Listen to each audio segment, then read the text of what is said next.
Bienvenue d'abord à cette table ronde et puis merci, merci à vous d'être là. Merci surtout à Martin aussi d'être venu nous parler de sa bande dessinée. Euh, on va pouvoir avoir une discussion avec tout le monde, y compris ceux qui sont évidemment sur Zoom. Bonjour Sylvie.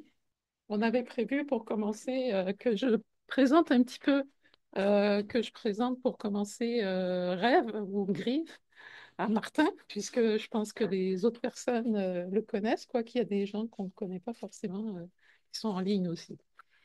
Alors, c'est une activité donc, qui a lieu dans le cadre du groupe de recherche interdisciplinaire sur le végétal et l'environnement, GRIVE.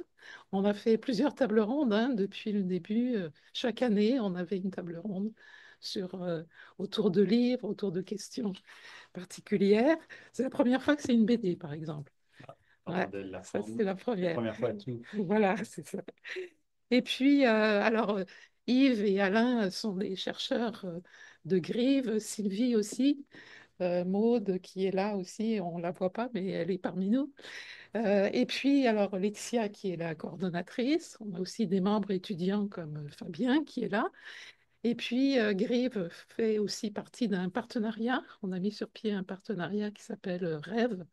Donc, c'est reconnecté avec le végétal et l'environnement.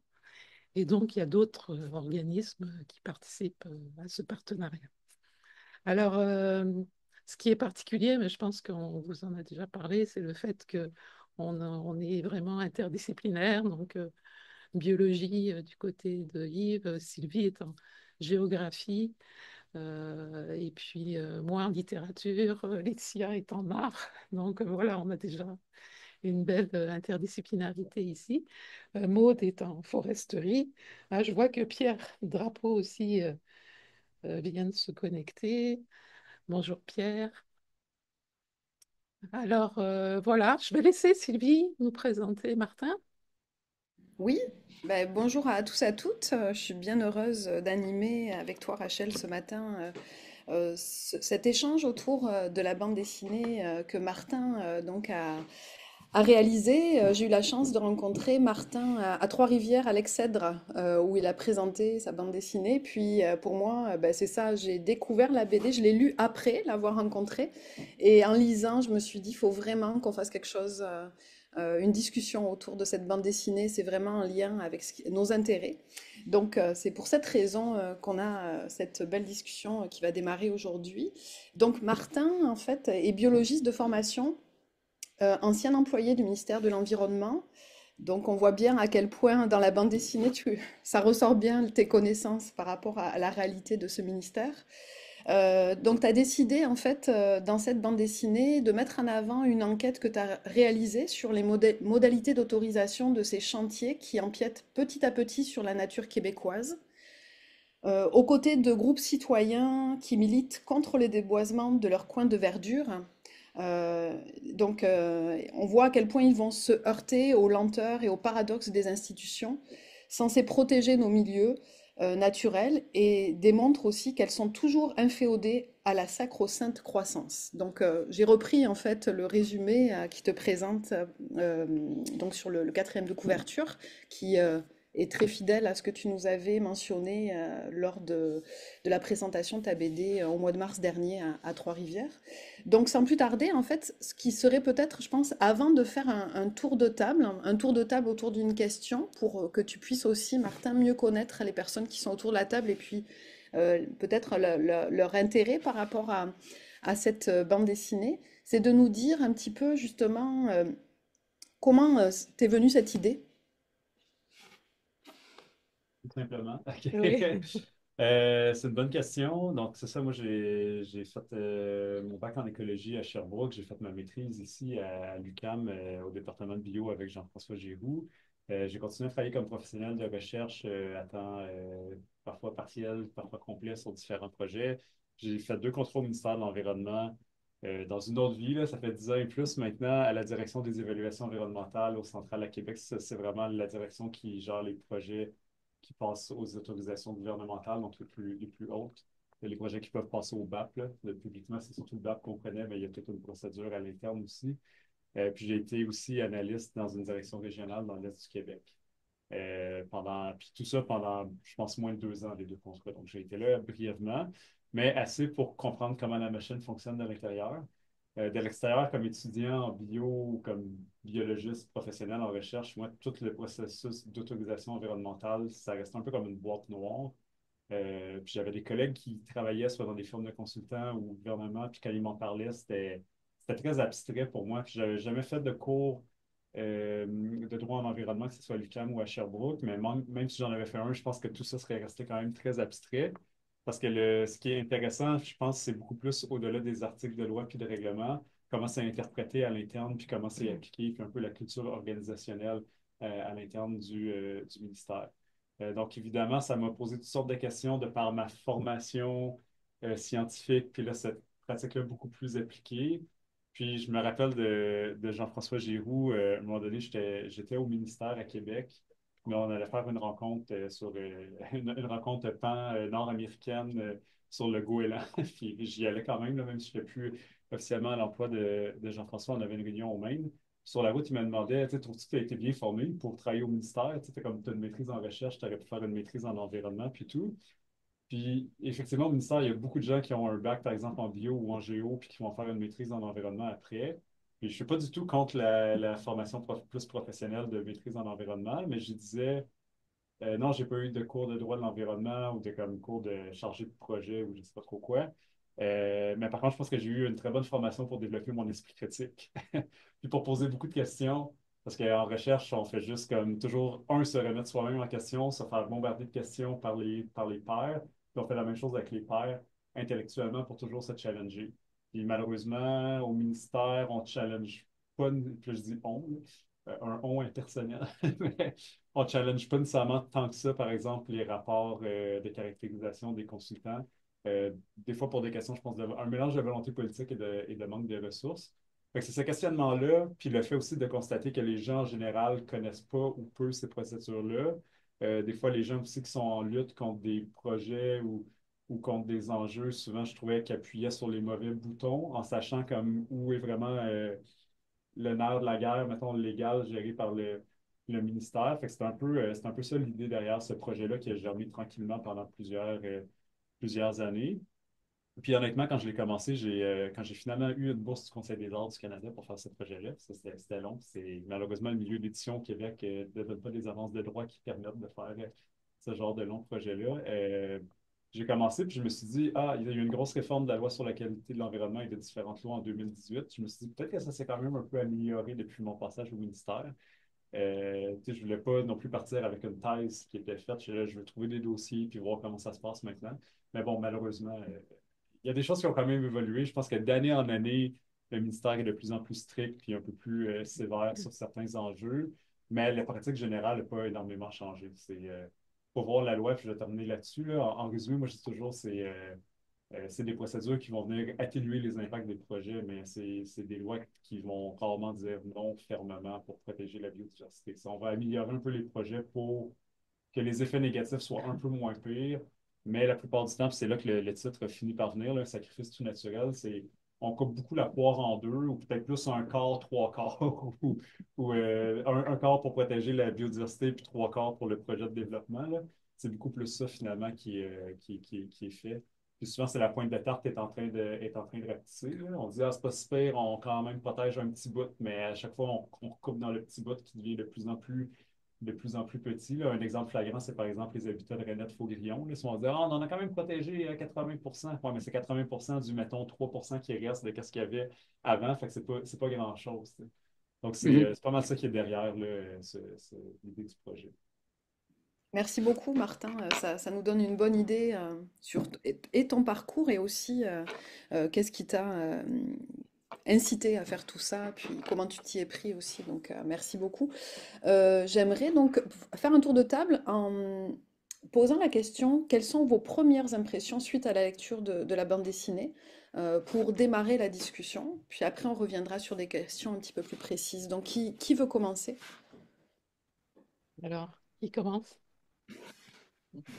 Yves. Tu l'as pas lu. Pas bien. Tu l'as pas lu. Laetitia, tu veux Je pas peux commencer? commencer. Vas-y, Alain. En fait, c'est un peu drôle parce que Tu vas voir, j'ai fait une petite recension de ton livre. Puis au Jardin botanique de Montréal, je suis ethnobotaniste. Puis euh, c'est moi qui fais des recensions avec d'autres personnes de différents livres, des coups de cœur, des choses qu'on veut avertir le public qui est abonné au jardin puis qui reçoivent le quatre temps. Donc, dans le prochain quatre temps. Ah, Ben, très écoute, apprécié. euh, puis je veux juste donner cette petite anecdote. En faisant le travail, puis en l'envoyant à la rédactrice en chef, euh, a reçu j'avais d'autres livres. Elle a dit, écoute, elle dit, tu vas faire fuir les lecteurs avec cette recension-là. C'est tellement, elle dit pessimiste. Puis, tu sais, je reprenais un peu les exemples que tu donnes, mais tu sais, très rapidement, parce que j'ai à peu près 150 mots, là, que on s'entend qu'on ne va pas loin. Mais c'est vrai que tu sais, Mm. je donnais la lourdeur, la difficulté de protéger en fin de compte, chose que je n'étais pas très étonné, là. Benoît Limoges était un de mes étudiants. Tu parles de Stéphanie Pellerin, qui est ma collègue, Audrey-Anne, bon. Euh, tu sais, mais là, j'ai dit, ben, écoute, je vais mettre quand même des plus dans ma recension en disant, ben, voilà, les citoyens peuvent quand même s'activer ensemble pour essayer de bouger les choses, pour équilibrer Mhm. un peu le côté peut-être pessimiste du livre, là. Fait que c'était assez amusant de voir la rédactrice. Là. Elle dit, les gens ne voudront pas le lire parce que c'est... Ouais, c'est ça. Il y a des pistes d'espoir un peu, mais Ouais. J'ai beaucoup de personnes qui sont venues qui ont dit ah, moi, il faudrait que je prenne des pauses parce que j'étais choqué. Là. J'étais Ah un oui. peu. Le dernier chapitre, ça voulait quand même donner un peu des pistes de solutions. Puis, tu sais, dans les quatre dossiers suivis, parfois, il y a des conclusions 100% positives, mais dans tous les dossiers, il y a des conclusions partiellement positives. Là, il y en a un, je pourrais y revenir, là, à Notre-Dame-de-l'Île-Perrot, par exemple. Là, je ne pouvais pas le mettre au moment que ça partait sous presse, mais il y a quand même Conservation de la nature qui a acheté une partie des lots restants Ouais. dans le secteur. Donc, toutes les mobilisations citoyennes ont eu un certain impact. Mhm. Mais après, c'est vrai que mais c'est toujours la question de comment communiquer là-dessus sans trop déprimer les gens pour qu'ils arrêtent d'agir, mais en même temps pas être jovialiste. Là. Je veux dire, le ministère de l'Environnement, là, en bonne partie, là, puis je sais qu'il y a des nouvelles analyses qui vont sortir éventuellement sur les milieux humides. Là. Tu sais, Mhm. ça marche pas. Là. Fait qu'il faut, mais c'est un peu comment avoir la balance, là, puis c'est pas simple. Moi, je peux continuer peut-être, et puis après, on passera là. Peut-être qu'on va aussi se présenter tout simplement, même si vous n'avez pas vu comme ça. Hein, ça va permettre. Ben, on- Ouais. Vas-y, Yves, tu veux ben, te moi, présenter?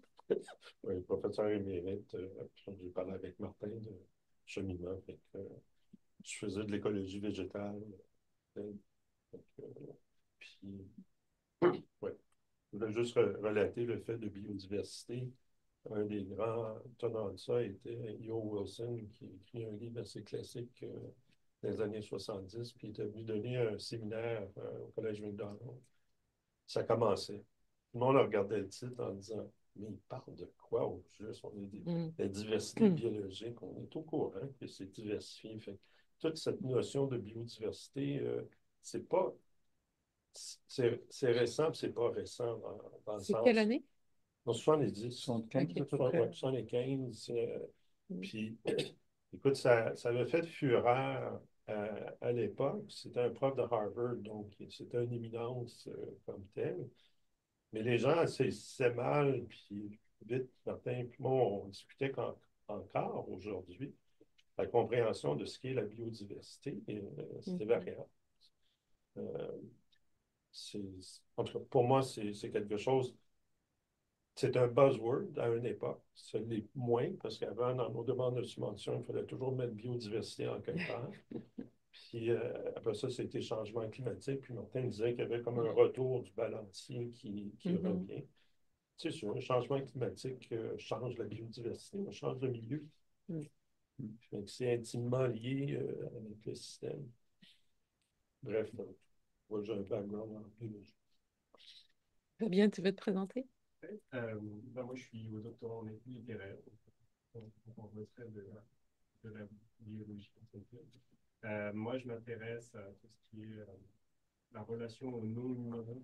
Euh, je m'en vais un peu plus loin si je m'en vais dans le monde de fantasy en particulier. La relation aux non-humains, puis les rapports temps-espace qui sont créés par rapport à ces relations. je regarde un petit peu tout ce qui se fait autour. Laetitia, Oui, je suis artiste en art visuel. plus fort, plus fort. Oui, je suis artiste en art visuel. J'ai terminé ma maîtrise l'année dernière. Je me suis intéressée au lien entre corps végétal et corps humain. En ce moment aussi, je m'intéresse au sol. Et puis, voilà, pour l'instant, c'est ça. Alors, on peut donner peut-être la parole aussi aux personnes qui sont en ligne. Pierre, tu peux te présenter?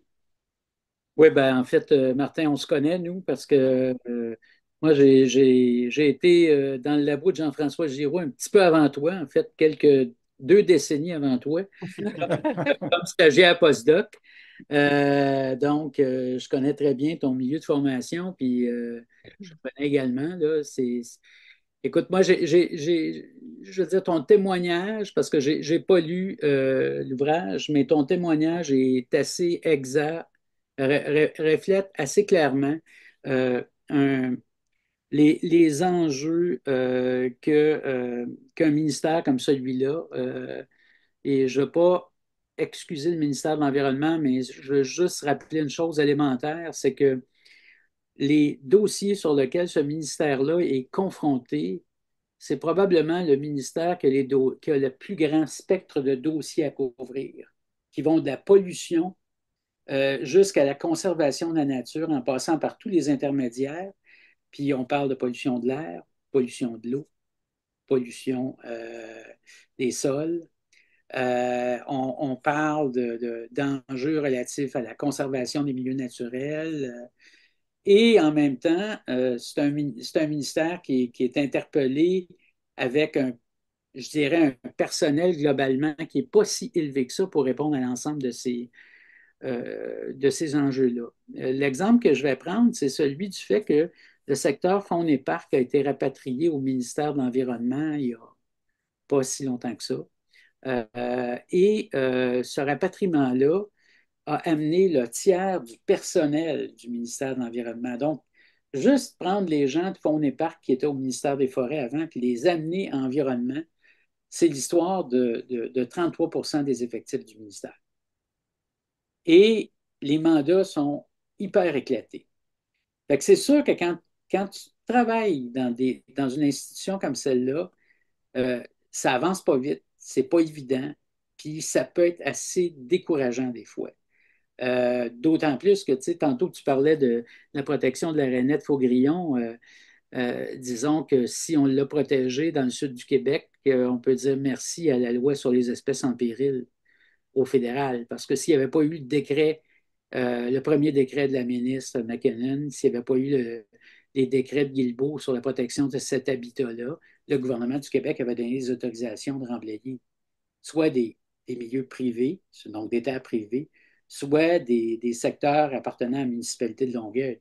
Fait que, tu sais, c'est clair qu'on peut être très, très critique envers ce que le ministère de l'Environnement ne fait pas et devrait faire.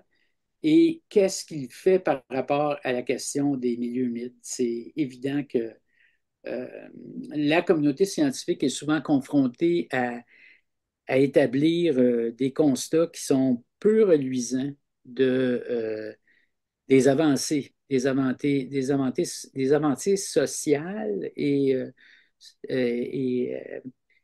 et liées à la conservation de la nature qui sont censées être le mandat de ce ministère-là, mais qui, forcé de constater, fonctionnent vraiment pas.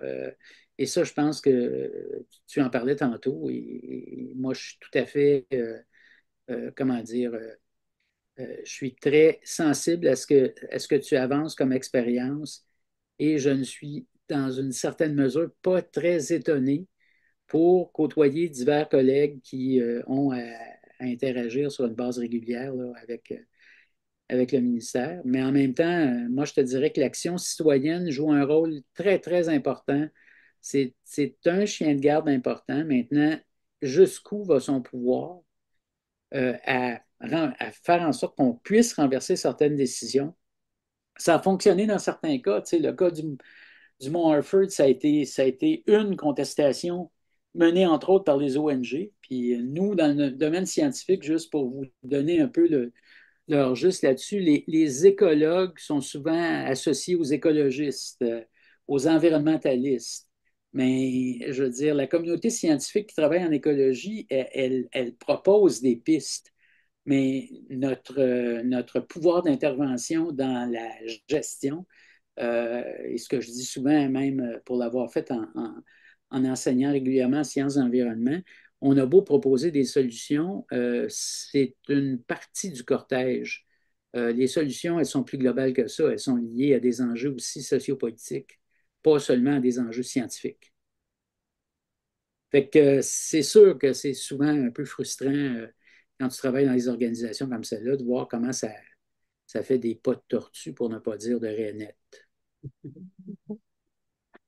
Alors, on peut peut-être continuer notre tour de table en ligne. Je vois que Maud est là. Est-ce que Maud, tu veux partager tes impressions, te présenter? Et vous me voyez, ça va? Oui, Vous oui, on peut. m'entendez? Oui, Oui, bonjour tout le monde.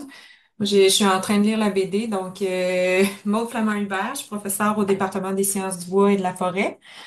Je suis historienne et j'ai une spécialité en développement régional, donc je suis aussi quand même une grande amatrice de BD.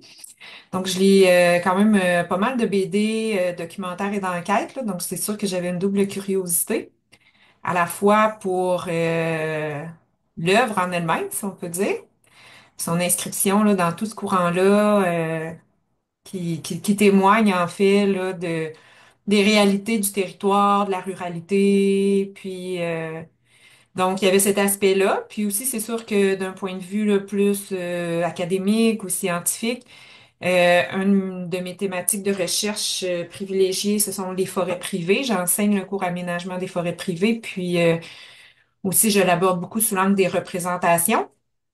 Donc, je trouve ça vraiment intéressant je trouve ça super intéressant de lire ce témoignage-là, ces témoignages-là mis en image également. Puis peut-être, moi, je m'arrêterai là, là-dessus rapidement pour faire écho à Alain tout à l'heure qui disait, bon, tu sais, finalement, c'est ça, ça amène un point de vue un peu plus, disons, le côté sombre des démarches de conservation. Je me dirais peut-être une prochaine BD à faire. De tous ces propriétaires, moi en tout cas souvent que je côtoie, qui eux, par ailleurs aussi mènent des démarches pour faire reconnaître leurs propriétés, par exemple, et tout ça. Donc voilà un peu où j'en suis dans mes réflexions, là, puis pour juste me présenter rapidement. Donc merci beaucoup pour cette belle BD, Martin, que j'apprécie beaucoup lire. merci Maud. Alors, on a aussi Caroline. Est-ce que Caroline voudrait partager ses impressions, se présenter? Euh, non, peut-être pas. Alors, bon, ben, il reste plus que moi, je crois. Je vais donner mes impressions. Je te présente. Je me suis ressenti rapidement là, comme ethnobotaniste au jardin, IRBV, Université de Montréal. J'étais un des points, tu parlais de biodiversité, et moi j'en ajoute une couche parce que dans mon domaine, on parle de diversité bioculturelle. Donc, on ne sépare pas l'homme ou la Mhm. population de la nature, mais j'ai siégé, je faisais partie de la consultation sur le plan Nord, que j'ai rebaptisé le plan Marde, sous Charest. Euh, Puis ce qui était assez amusant, c'est que tu parlais d'être critique, puis moi j'étais assis, j'avais le type qui représentait les mines et celui qui représentait le ministère des Ressources naturelles. Évidemment, c'est mes amis. Et il y avait cette idée de bonifier la portion de réserve écologique, tout ça d'un 5, en tout, je ne me rappelle plus. Il avait jeté 5 ou 7. Et j'avais questionné 5 et 7, mais pas parce que j'en voulais plus, parce que je veux savoir sur quoi ça se basait, ce calcul-là. Et en fait, il n'y en avait pas de calcul, là. Il avait jeté un chiffre. Puis là, les deux m'attaquaient en disant, c'est ça, on te connaît, t'en veux plus, t'en veux plus. Je dis, non, je veux juste savoir c'est quoi les bases scientifiques de ça. Peut-être qu'on n'a pas besoin de ces 5%-là. Puis là, on parlait évidemment d'un plan Nord, donc vraiment dans le Nord. Puis ce qui était assez amusant, c'est qu'on avait plusieurs écologistes de l'Université Laval un peu partout. Et, euh, et moi, je représentais les Autochtones. Mais, tu sais, quand ils m'ont demandé qu'est-ce qu'ils en pensent, les Autochtones, je me suis retourné. J'ai regardé le mur derrière moi, j'ai dit, c'est drôle, il n'y en a pas un seul ici. Fait que j'ai pas... C'était mal fait On était avec un dossier qu'on devait en 3 semaines à peu près signer puis agréer chaque personne. Et moi, j'ai dit, moi, je ne signerai jamais ce truc qui est pas pour te protéger 50%, mais c'est pour donner à toutes les industries minières, forestières, faire des routes dans les réserves et dans les parcs aussi, parce que c'est pas dommageable, une route, on le sait bien. Euh, et c'était, et là, j'ai vu le côté loufoque de tout ça. Et celui qui était ministre de l'Environnement à l'époque, je ne me rappelle plus c'était quoi son nom, une affaire comme ça. Couillard, il était ministre il était au ministère des Ressources naturelles. Fait que je trouvais ça assez amusant de quelqu'un. Je dis, c'est quoi sa foi, en quelque sorte, tu sais, pour presque virer le bas. Puis quand il y a eu, comme je travaillais avec les cris, la FAPAC avait trouvé, des gens de la FAPAC, Jean Hébert et d'autres, avaient trouvé euh, des vieilles paissières, des vieilles, là, avec des épinettes importantes près du Mont-Tiche. Et il y avait une idée de protéger. Puis quand le ministère des Ressources naturelles a vu le potentiel, parce que le document fait par le ministère de l'Environnement, ben, tout ça a été repris dans les mains du ministère de l'Environnement, du ministère des Ressources naturelles en disant on va exploiter. Puis il y a une bataille entre les deux ministères, puis c'était à chaque 1 mètre de gagner, puis 1 mètre de gagner. C'est pour ça que je pense que ça reflète bien un peu les difficultés du ministère. Comme je dis, Pierre, je dirais, c'est pas évident pour les gens qui sont là-bas de batailler. Alors, je me présente. Rachel Bouvet, je suis professeure au département d'études littéraires. Je travaille depuis plusieurs années en géopoétique, donc les liens entre littérature et géographie. Et puis plus récemment, j'ai eu un projet de recherche sur les études végétales. Donc là, c'est plus rapport littérature et botanique, ce qui a amené d'ailleurs à ce groupe de recherche. Et puis, moi aussi, je lis des bandes dessinées quand même de temps en temps. Et puis, je parlerai tout à l'heure d'une autre expérience que j'ai fait il n'y a pas très longtemps. Mais d'abord, je dois dire qu'effectivement, c'est assez pessimiste là, quand on lit. Il a fallu que je m'arrête en fait, entre chaque expérience, chaque chapitre, pour digérer tout ça, parce que c'est lourd quand même comment dire, en même temps, pour moi, c'est un autre univers, donc j'ai beaucoup appris. Je ne suis pas du tout dans le milieu, donc je ne connais pas les réglementations en vigueur, les ministères à peine, enfin, c'est vraiment pas mon domaine. Et c'est sûr qu'il y a quand même, on en reparlera un peu plus tard, de l'humour, donc ça permet quand même aussi de passer à travers. Mais ce sont des histoires assez sombres, effectivement. Il y a quand même une des histoires là enfin, une action qui finit par avoir des résultats. Mais c'est ça, ma première réaction, c'était, ouh, on est vraiment dans un domaine très, très difficile et puis très complexe aussi. Il y a beaucoup d'éléments. Moi, bon, j'ai appris beaucoup, donc le côté didactique, je pense que il est là aussi dans la BD. Et puis récemment, j'ai été amenée à travailler sur une bande dessinée documentaire aussi, avec une collègue Stéphanie, qui fait partie aussi du groupe, Stéphanie Postumus, parce qu'on nous avait demandé, donc on travaillait toutes les deux sur les études végétales, et on nous avait demandé un article pour un dossier sur le milieu rural en littérature, c'est à peu près ça. Et puis, comme on cherchait, comme on voulait parler des nouvelles pratiques agricoles, de permaculture, agroécologie, etc., alors, on s'est mis à chercher des romans, puis on n'en a pas trouvé. Ouais.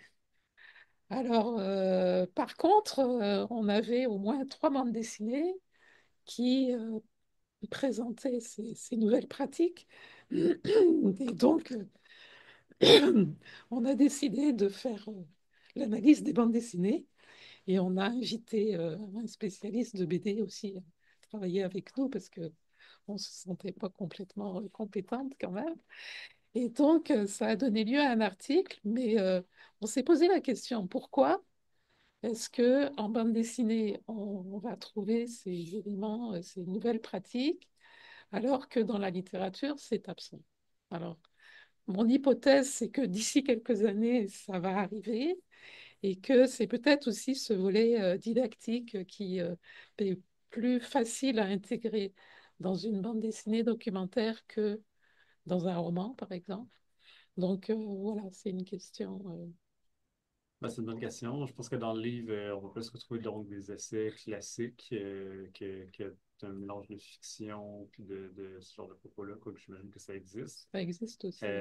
En bande dessinée, tu sais, moi quand j'étais plus jeune, quand on me disait bande dessinée documentaire, souvent j'ai en tête des formats, surtout dans le monde franco-belge, des BD documentaires très didactiques, un peu plates et Ouais. ennuyantes, Ouais. qui ne me tiraient pas nécessairement. Moi, j'ai été mis en contact avec, puis je vais même parler tu sais, de journalisme en BD. Là. Cette démarche-là, c'est vraiment une enquête journalistique. Il y en a Mhm. qui sont un peu autrement. Là. Il y a des gens qui vont souvent référer à.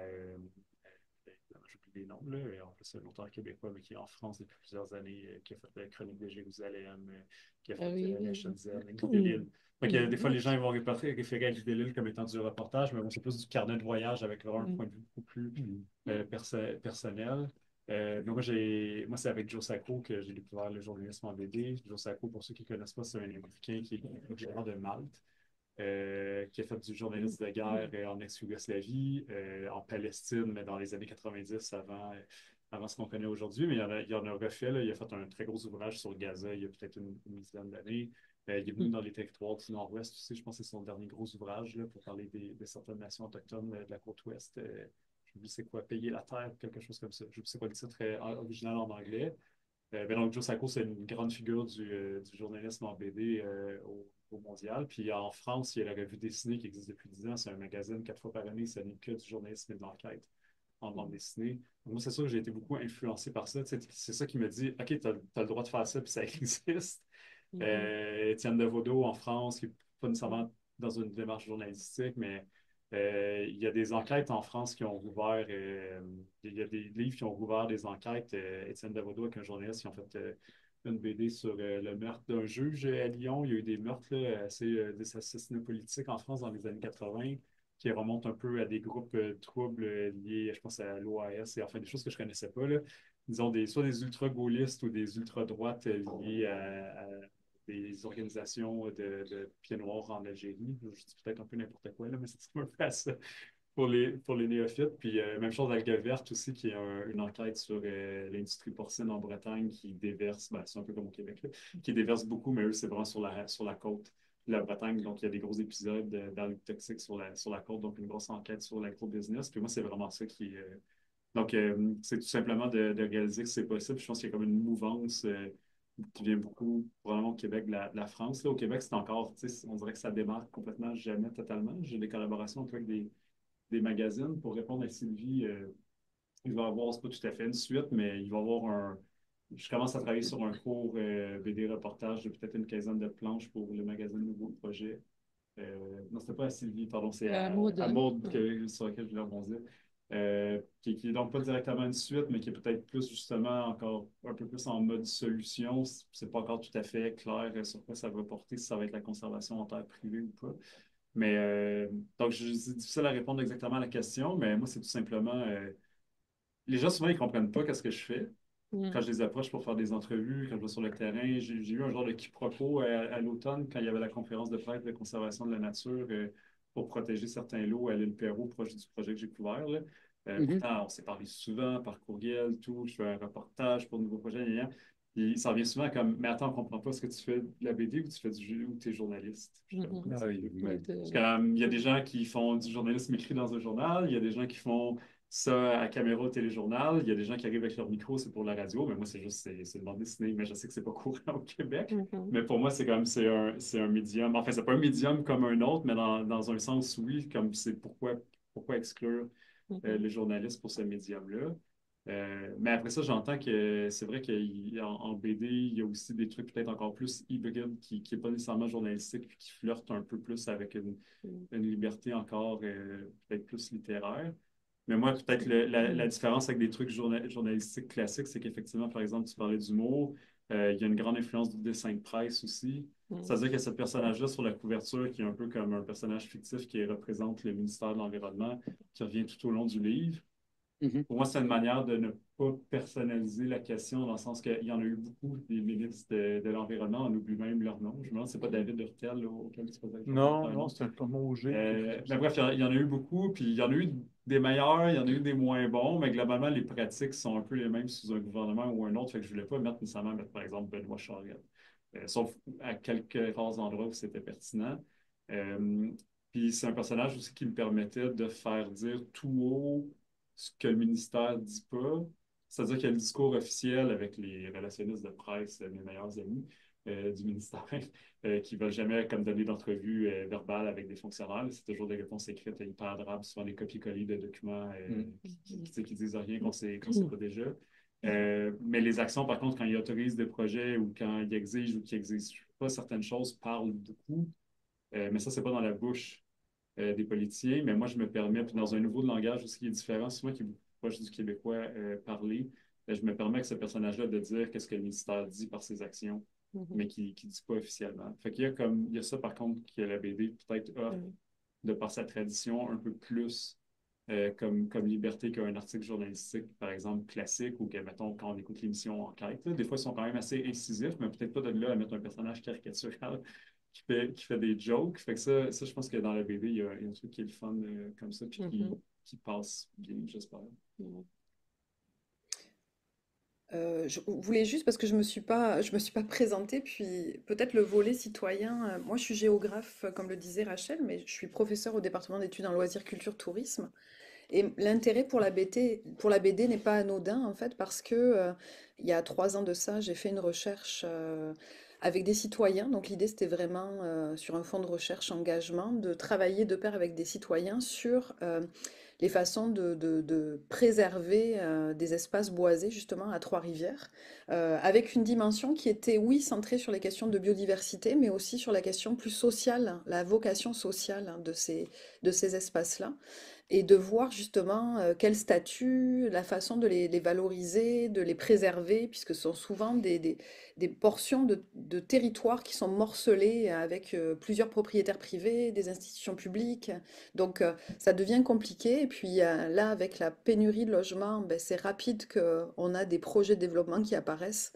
Et donc on est vraiment au cœur du problème là actuellement à Trois-Rivières, comme dans d'autres villes au Québec. Donc pour moi, je dirais pas que c'est pessimiste, mais malheureusement réaliste, en regardant tous les projets sur lesquels j'ai été associée, ou du moins plusieurs citoyens, suite à cette recherche-là, m'ont contacté pour voir qu'est-ce qui était possible de faire de leur côté pour valoriser le côté aussi social, la vocation sociale de ces espaces-là.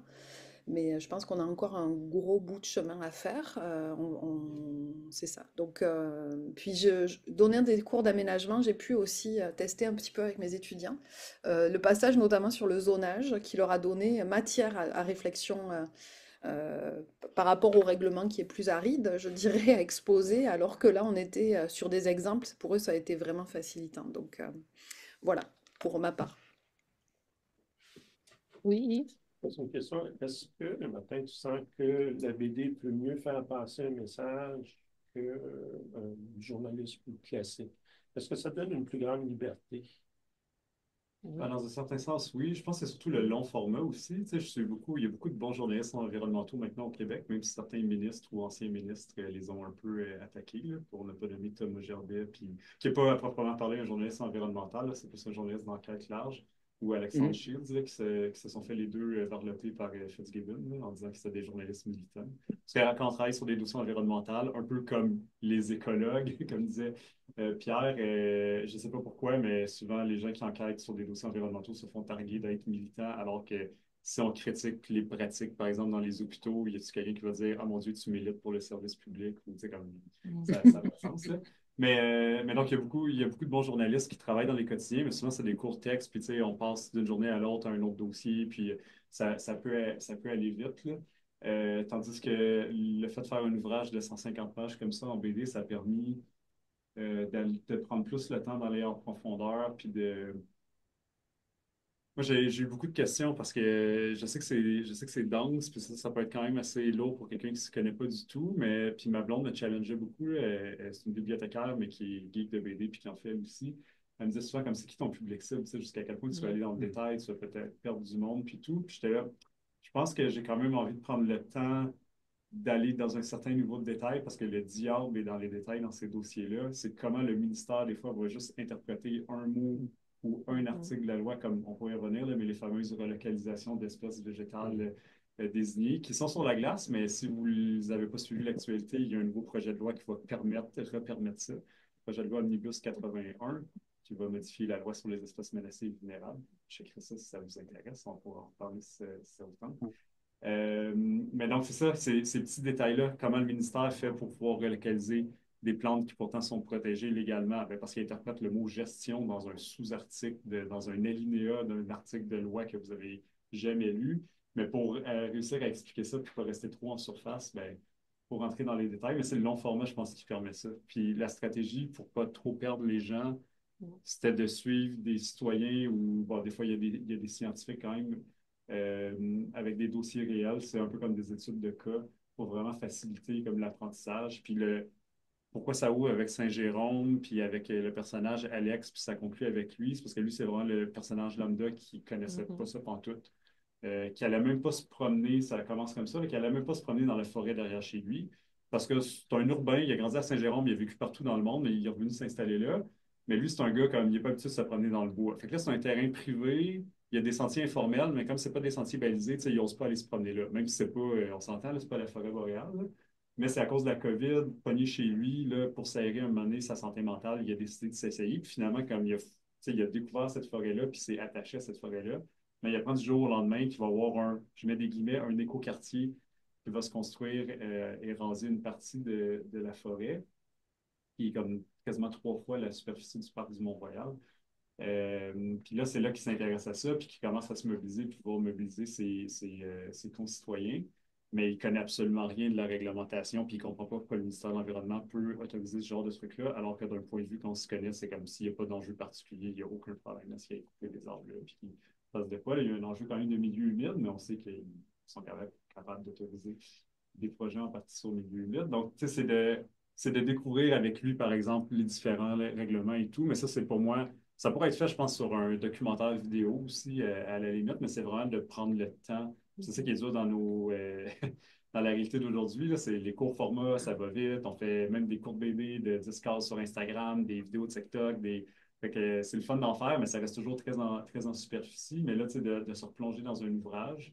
Mais je pense que le dessin permet facilement de retourner sur le terrain avec les gens. Moi, je peux recréer des scènes du passé auxquelles je n'ai pas assisté, mais je peux le faire facilement. Je peux tout retourner dans le dossier avec Tania du Boisé des Hirondelles, puis faire des scènes avec le promoteur, le maire, puis mais je ne suis pas là, puis tu sais, c'est basé sur des documents, puis des articles, mais puis on comprend que c'est une convention, puis que c'est pas nécessairement exactement comme ça que ça s'est passé.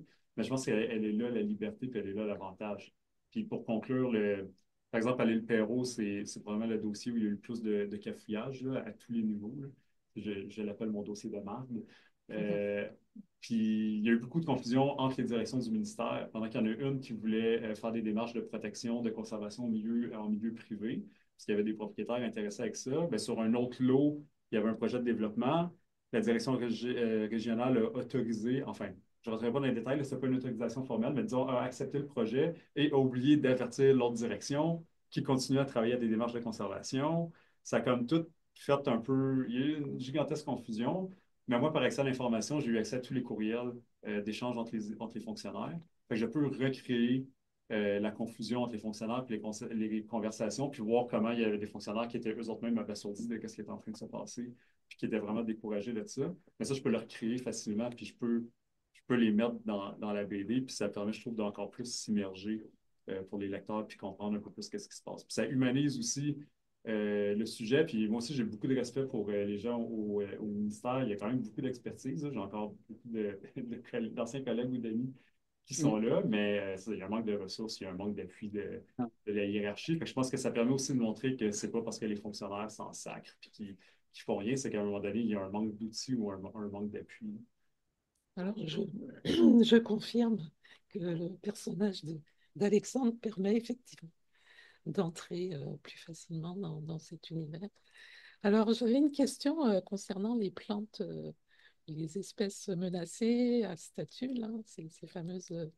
Alors, pour ceux qui n'ont pas lu la BD, peut-être qu'il y a quand même plusieurs cas où c'est grâce à l'existence de certaines espèces végétales menacées que la loi permet donc de protéger. Donc, alors la question, c'est dans quelle mesure ces plantes à statut ou la réglementation entourant ces plantes rend les autres plantes moins importantes. Mm. Parce que du coup, est-ce qu'on n'instrumentalise pas la Mm. plante à statut menacé? Dans quelle mesure on finit par ne voir que telle espèce Mhm. finalement qui est importante et qu'il faut Et même protéger? et même des fois carrément juste les plants, les Oui, individus, même aussi. au-delà de Ouais. l'espèce. Donc oui, c'est ça. Donc jusqu'où est-ce que ces plantes-là ne cachent pas les autres finalement? Ben oui, je pense que c'est un problème. Là. Puis Tania Anda en parle dans l'entrevue dans la bande dessinée, parce que c'est une de celles qui a été impliquée au Boisé des Hirondelles où il y avait du ginseng à 5 folioles, entre autres. Euh, c'est que ça devient un peu absurde. Puis les projets suivis montraient ça aussi. Il y a un peu une gradation dans les projets, c'est-à-dire qu'à Saint-Jérôme, il n'y a pas énormément d'enjeux. Il y a des milieux humides, mais le promoteur, comme le ministère est de plus en plus strict, fait quand même un quartier qui évite quand même pas tout, mais plus que qu'est-ce qu'il aurait fait il y a 25-30 ans, je pense qu'il y aurait juste tout remblayé puis on n'en aurait pas parlé. Là, ils sont de plus en plus forcés à faire des patrons de développement où ils font quand même une partie d'évitement.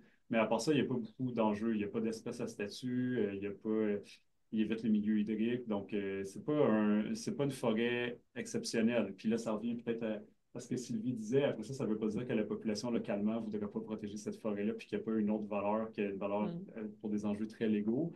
Mais à Sainte-Julie, Saint-Bruno, puis même à l'île Perrot, là, il y a des espèces à statut. Donc, ça rajoute une couche. Euh, Encore là, sans trop aller dans le détail, la loi sur la qualité de l'environnement, qui est vraiment la grosse loi qui régit pas mal tout, puis qui régit les autorisations. Les déclencheurs par rapport à la biodiversité puis les milieux naturels, c'est essentiellement les milieux humides et les milieux hydriques. Donc, les cours d'eau, les lacs, puis les milieux humides. La faune puis la flore, c'est pas de déclencheur d'autorisation au sens de la loi sur la qualité de l'environnement.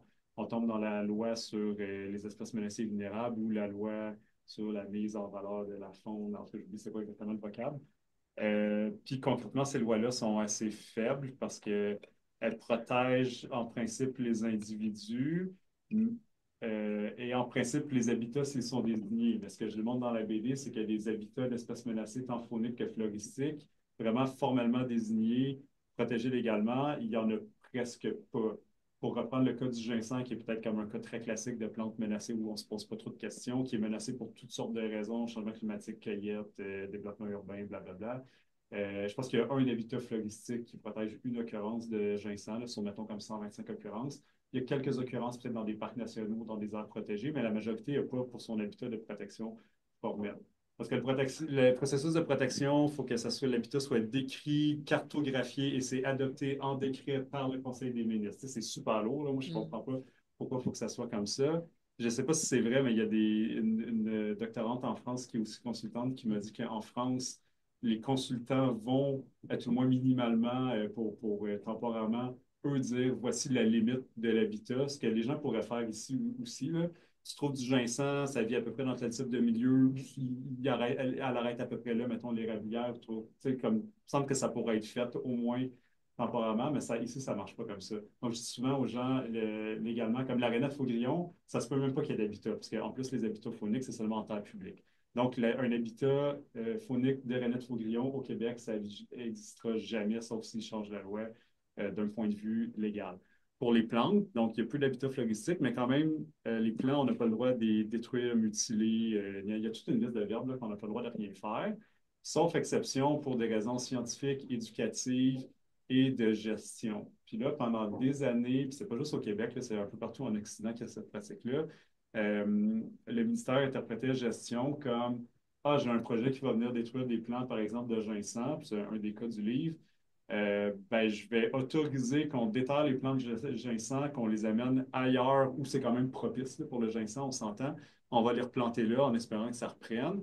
Fait comme ça, on a géré le problème, on ne détruira pas les plants, puis on peut faire le développement. Par Ouais. contre, si on regarde les plans de rétablissement, enfin, au provincial, officiellement, il n'y a pas de plan de rétablissement du ginseng. Là. Il y en a un brouillon paraît dans les bouts, mais on n'a pas voulu me le donner.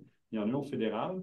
C'est les objectifs, je ne me rappelle plus des années, mais c'est Conserver ce qui existe actuellement et rétablir d'ici 2030 quelque les occurrences historiques et les habitats historiques. Fait que là, je suis comme, comment tu vas faire pour rétablir une occurrence historique et son habitat en 2030 quelque si en 2020, tu autorises de construire des maisons sur l'habitat? Tu vas-tu revenir en 2035 et dire aux gens, bon, OK, vous avez eu du fun pendant 15 ans, maintenant on détruit votre maison parce qu'il faut qu'on plante du jason. Tu sais, c'est comme, ça n'a pas de sens, cette pratique-là. Et ça a été un des succès temporaire, malheureusement, semble-t-il, d'une mobilisation citoyenne. C'est qu'il y a des citoyennes à Saint-Julie qui se sont mis, qui ont poursuivi le ministère, en fait, qui ont fait, je ne sais pas le vocable exact, là, mais une demande devant les tribunaux pour invalider l'autorisation accordée par le ministère en disant que c'était une mauvaise interprétation du mot gestion et de ce qu'on en comprend par des accès de documents à l'information. Euh, le ministère a dû se préparer en consultant ses avocats et ils ont eu un avis juridique à l'interne qu'on ne peut plus lire, mais qui dit que le ministère était très vulnérable sur son interprétation du mot de gestion.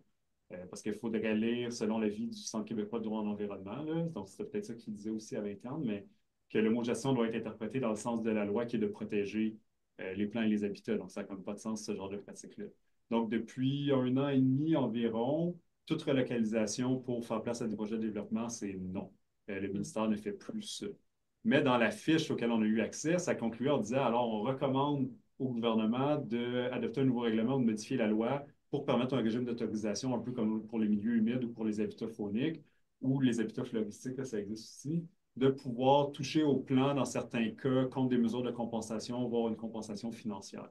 Actuellement, le projet de loi Omnibus 81, c'est ça qui est sur la table. Là, je vais peut-être trop dans le détail, là, mais je dis pour les biologistes et chercheurs autour de la table. Là, moi, je trouverais ça vraiment pertinent qu'il y ait des gens qui commentent ce projet de loi-là. C'est possible si vous fouillez sur le site de l'Assemblée nationale puis que vous vous rendez jusqu'au formulaire. Là. Puis à tout le moins, moi, qu'est-ce qui m'a choqué, je vais conclure là-dessus, une longue réponse, mais ce qui m'a choqué comme ancien professionnel de recherche ou étudiant en recherche, c'est que c'est très difficile d'accéder au rapport de suivi de ces relocalisations-là et de ces projets-là. Par exemple, à Notre-Dame-de-l'Île-Perrot aussi, il y a du conopholis qui a été trouvé, là, vous irez lire pour ceux qui ne l'ont pas lu, là, c'est toute une saga, parce que finalement, le consultant n'avait pas trouvé, mais c'est un consultant à mauvaise réputation. C'est Frédéric Coursol, qui est très connu dans le milieu, qui s'est dit, ça se peut pas qu'il n'y en ait pas là, alors qu'on sait qu'il y en a partout autour. Il en a trouvé comme en 10 minutes ou en moins de 30 minutes. Mais le chantier était déjà commencé, le ministère était comme, ah mon Dieu, qu'est-ce qu'on fait? Fait que là, ils ont dit, vous n'avez pas le droit de construire aux 2, 3 lots où il y en a. Enfin, il y avait 2 maisons prévues où ça touchait du conopholis. Mais vous avez le droit de déposer une autorisation pour peut-être gagner. Puis là, ils ont carrément autorisé la destruction des plants, parce que du conopholis, c'est une plante parasitaire de racines de chêne, ça se relocalise pas, ou en tout cas, ça va être assez hasardeux. Donc, ils ont autorisé un projet de compensation où ils vont récolter les semences et essayer d'agrandir une occurrence à côté. Mais ça fait 2 ou 3 ans que j'essaie d'avoir les rapports de suivi parce qu'ils ont donné ça à la firme un peu incompétente qui n'a pas trouvé les plans. Je trouve ça un peu douteux. Et on me refuse l'accès au rapport de suivi parce qu'ils disent que c'est une information scientifique confidentielle entre le consultant et le promoteur. Alors qu'on sait qu'en science, on apprend des erreurs et des pratiques qui ne sont pas optimales. Alors pour moi, tous ces documents-là, ça devrait être public aussi pour qu'on tire des leçons de ça. Puis il y a de la littérature scientifique là-dessus en France et en Australie sur les relocalisations de plantes. Puis c'est la même chose, c'est de la littérature grise difficilement accessible.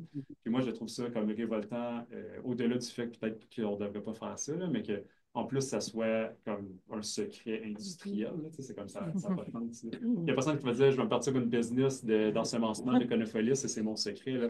C'est vraiment des projets de compensation dont on devrait apprendre. Là. Donc, mais je reviens à la question que je n'ai pas vraiment répondu. Mais tout ça, c'est vrai qu'effectivement, on focus par exemple là, sur le ginseng, le conopholis.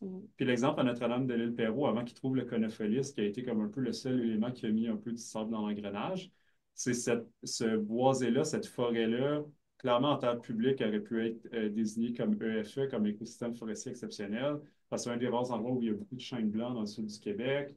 C'est un ingénieur forestier là, qui est beaucoup actif dans le milieu des botanistes qui a relevé ce secteur-là. Il y a beaucoup d'arbres matures, c'est peut-être un boisé qui n'a jamais été coupé depuis la colonisation. Il y a plein de particularités, mais au sens des lois gérées par le ministère de l'Environnement en terre privée, ça n'a aucune valeur. Comme la communauté, la composition de la communauté végétale particulière, puis le lieu là, biogéophysique, ça n'a comme pas vraiment de valeur. Ça pourrait, là, comme il aurait pu se servir de la loi sur la conservation du patrimoine naturel pour bloquer des projets, mais c'est très rare que le ministre de lui-même va être proactif sur ce genre de choses-là. Donc, au ministère, c'est vraiment, y a-t-il des milieux humides? Oui, mais il l'évite. OK. Y a-t-il une espèce menacée? Le consultant dit qu'il n'y en a pas. OK. Fait que le projet va de l'avant. Fait que c'est pour ça que les citoyens souvent sont à la recherche de la petite espèce, le petit truc, c'est un peu absurde parce que souvent l'écosystème en tant que tel est très intéressant ou important dans son contexte. À Montréal, une petite friche un peu j'allais dire dégueulasse, là, un peu comme on a dans l'est de Hochelaga, là, Raymond Logistique, c'est peut-être un truc dont vous avez entendu parler, là. Une vieille friche ferroviaire et industrielle où ils font un site de transbordement.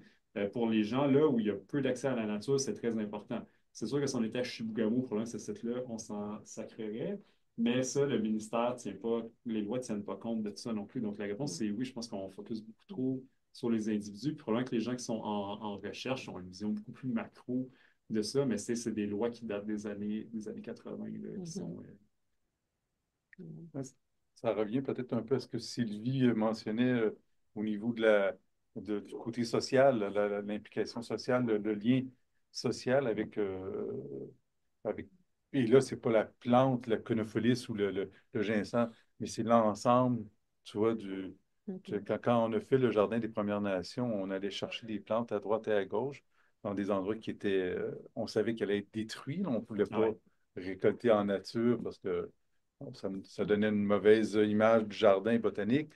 Puis c'est moi qui faisais des récoltes. Puis je me souviens que la police est venue nous voir parce qu'on était à Laval où il était en train de construire, là où ils vendent des Porsche maintenant. C'était un boisé. Et les gens autour, il y avait des immeubles à bureaux. Puis les gens, le midi, venaient se promener dans cette petite forêt où il y avait quand même du frêne noir, du ginseng à trois folioles, de l'ail des bois, toutes sortes de petits trucs quand même sympathiques. La seule chose que les policiers m'ont demandé si je connaissais l'ail des bois, puis s'il y en avait, puis combien j'avais le droit d'en prendre. Fait que, et le plus gros, c'est qu'on était une équipe, puis il n'y a personne qui avait ses cartes du jardin botanique. Fait qu'on avait de l'air louche en tabarouette avec un camion blanc.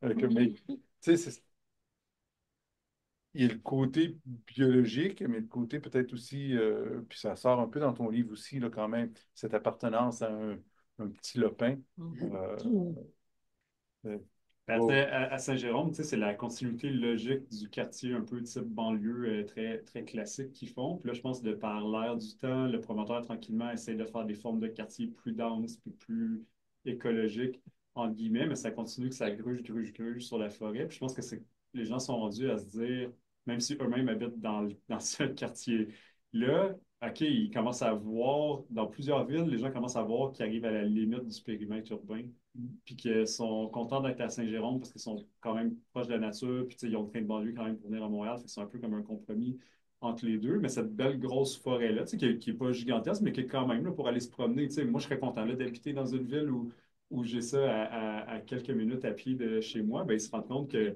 va disparaître. Fait que c'est sûr que quand ils lisent un rapport de consultant, puis j'ai interviewé une des consultantes, que ça c'était probablement comme un rapport très legit là, qui a été fait par une bonne biologiste.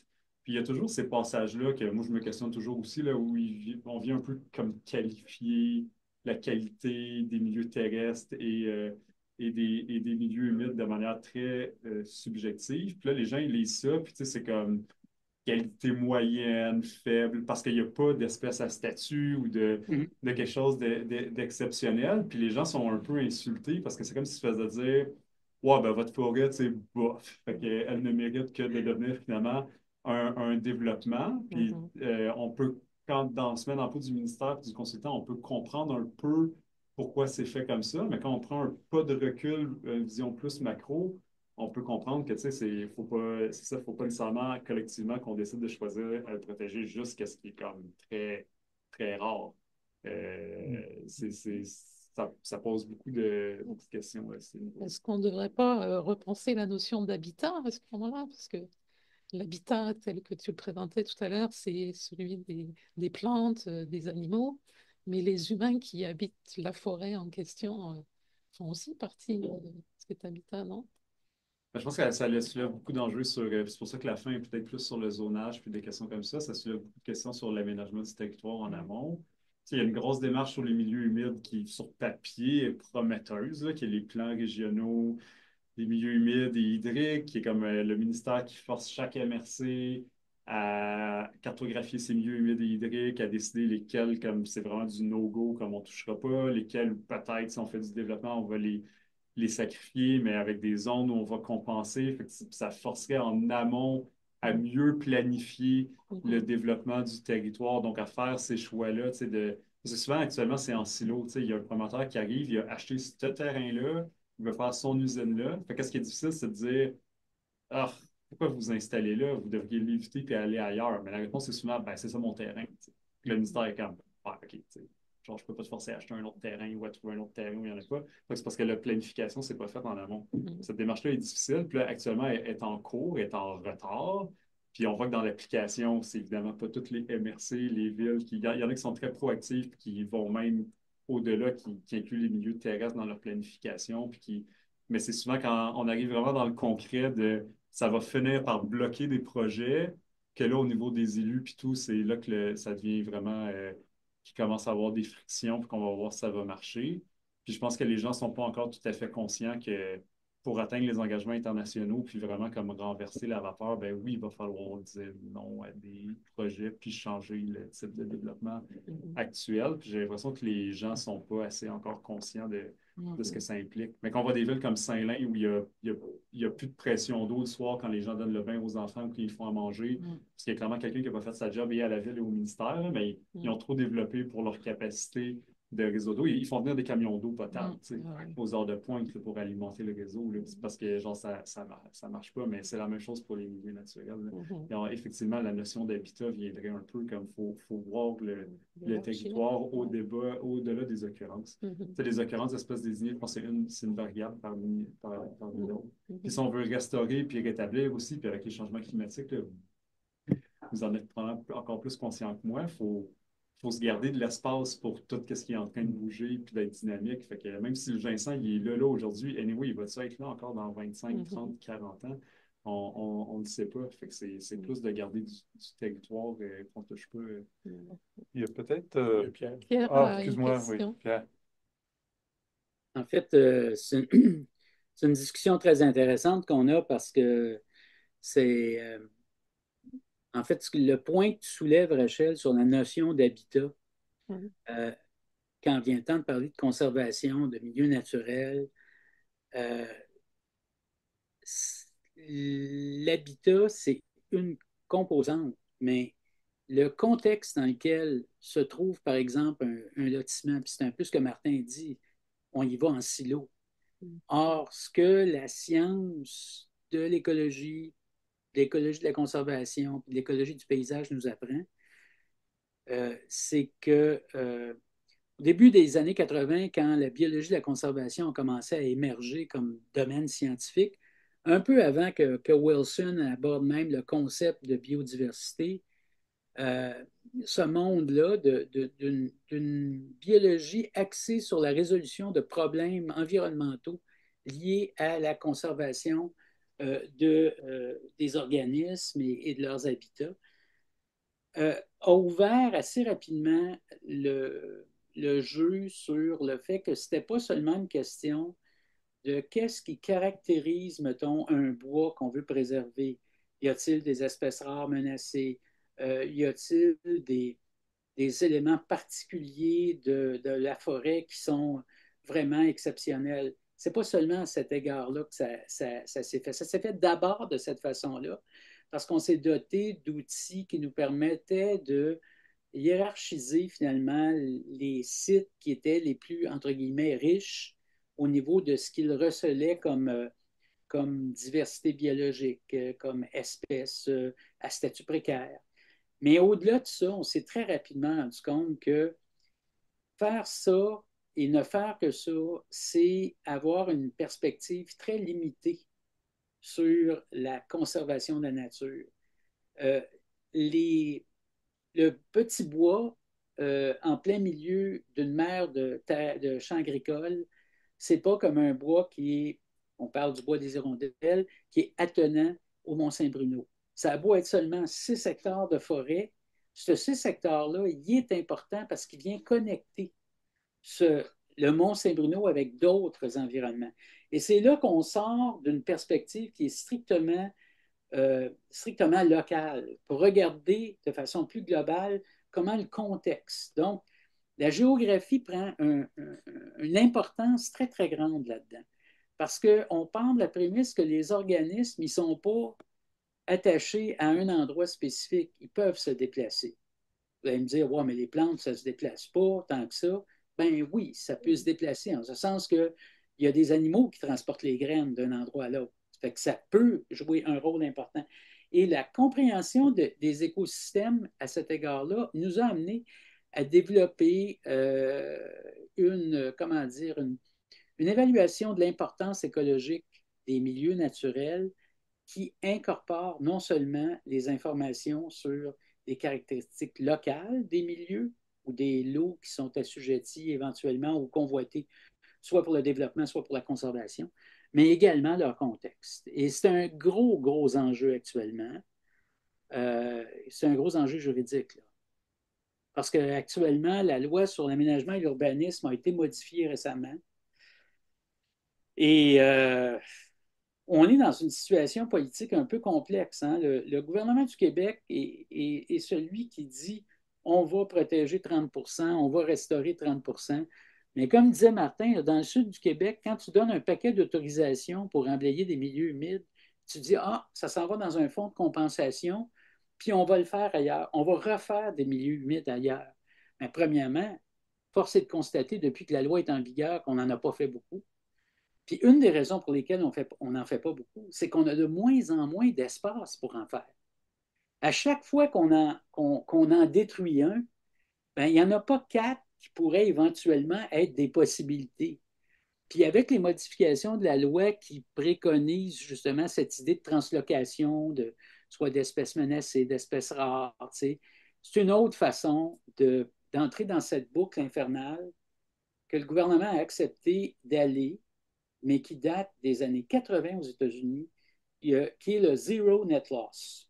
On ne perd aucun milieu.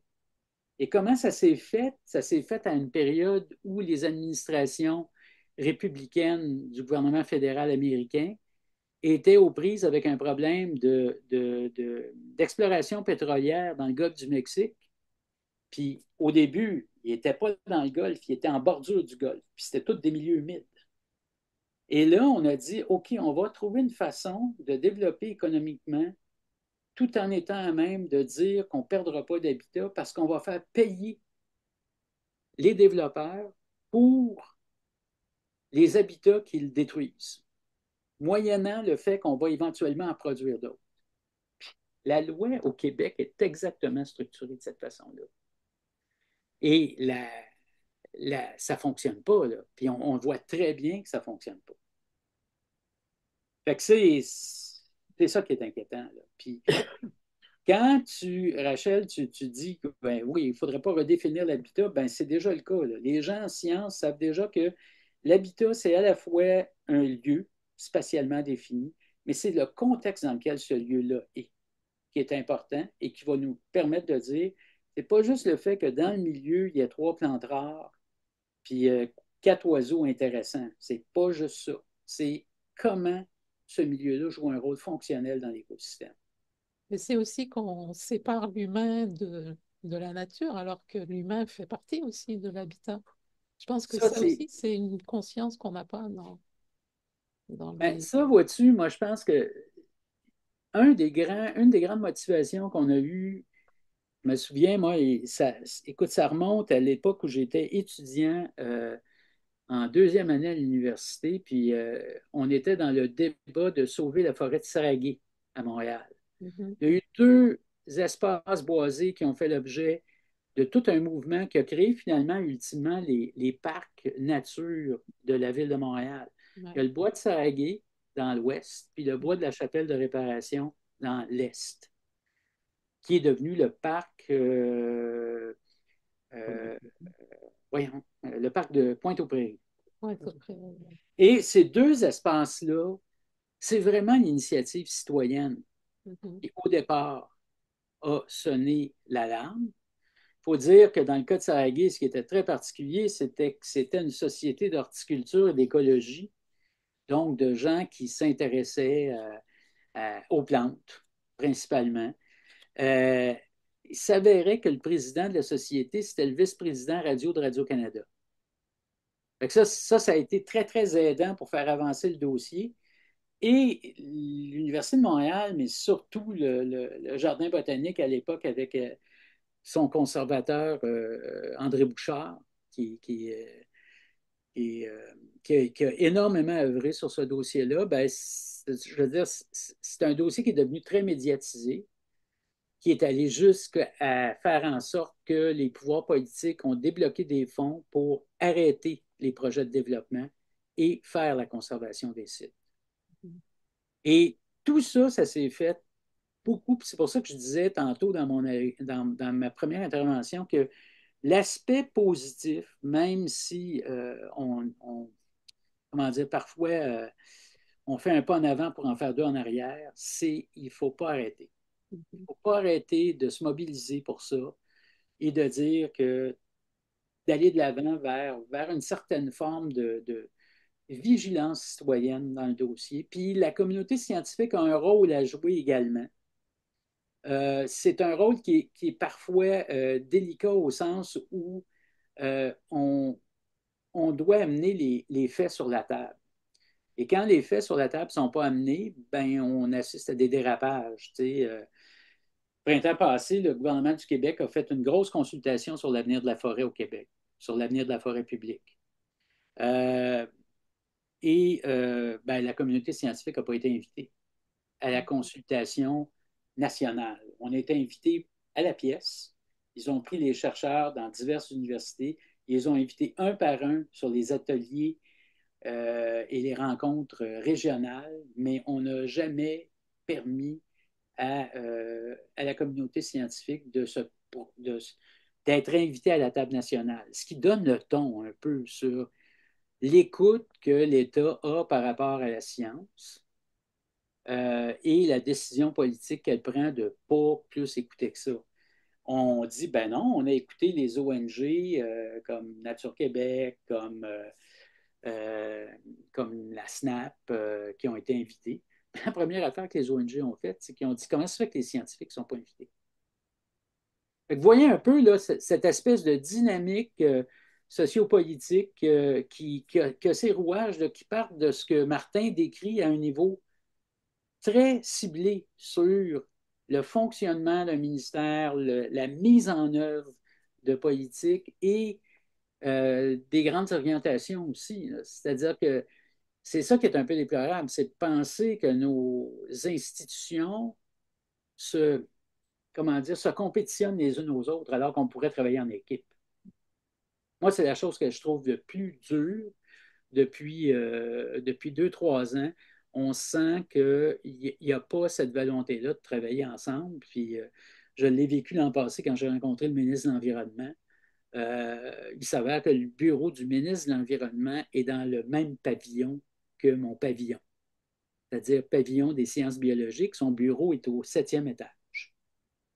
Fait que c'était plutôt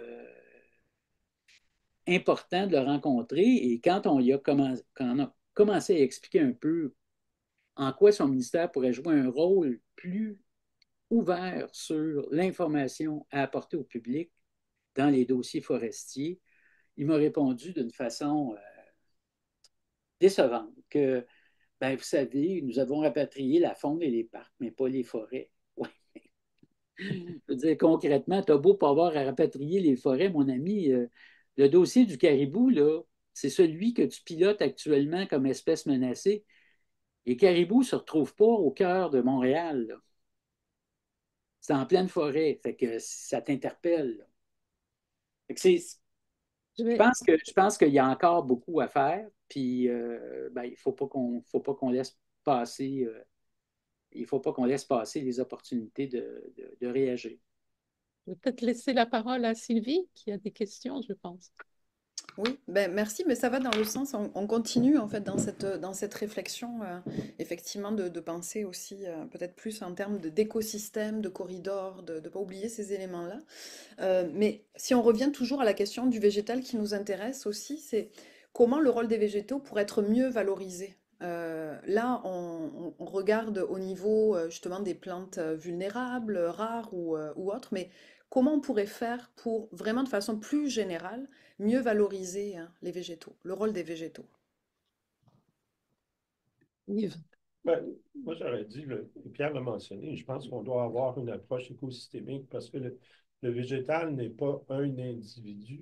Le végétal, dans son environnement, c'est toute une association de différentes espèces. Et là, on est comme coincé, vous l'avez dit, on parle de plantes vulnérables, mais cette plante-là, elle vit avec d'autres en association. Donc, on doit avoir une approche écosystémique.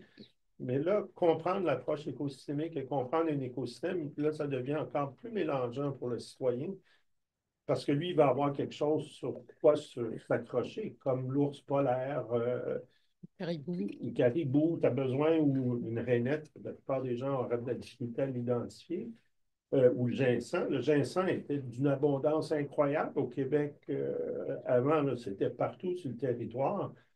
Il y a eu une récolte intensive, on l'a protégé, mais ça prend la forêt pour l'abriter. Puis si je peux pas juste dire je vais mettre la plante dans un champ puis je vais faire pousser du ginseng, j'ai besoin de tout l'écosystème.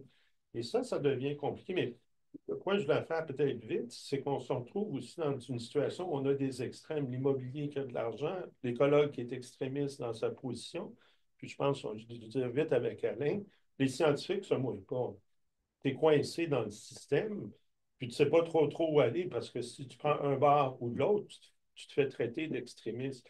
Fait que ta position, tu n'as presque plus ou tu n'as pas de possibilité à la jouer parce que tu dis, ah, il faut protéger, c'est ça. Il est dans la gang, il ne veut pas faire du développement urbain, il va contrer. Fait que c'était plat, mais les scientifiques ne se mouillent pas pour différentes raisons. Et moi, je pense qu'on doit préconiser une approche écosystémique. On n'a pas le choix dans le système, que ce soit autant pour la faune que pour la flore. C'est un système. Puis là, ça devient plus compliqué. Je veux juste rebondir sur moi, j'ai été témoin, en fait, d'un écologiste que les citoyens demandaient de venir pour aider à protéger un lopin. Euh, Puis il a dit non, non, parce que ça va peut-être nuire à mon nom, va peut-être tu perds ma job, je vais avoir moins de financement. Tu sais, oui, il peut y avoir des conséquences à prendre une position. Je pense on a un devoir envers le citoyen parce qu'on a eu la chance de, d'étudier, d'aller chercher un doctorat dans un domaine. Moi, je me sens toujours redevable aux citoyens d'une certaine façon. Si on me demande, j'y vais.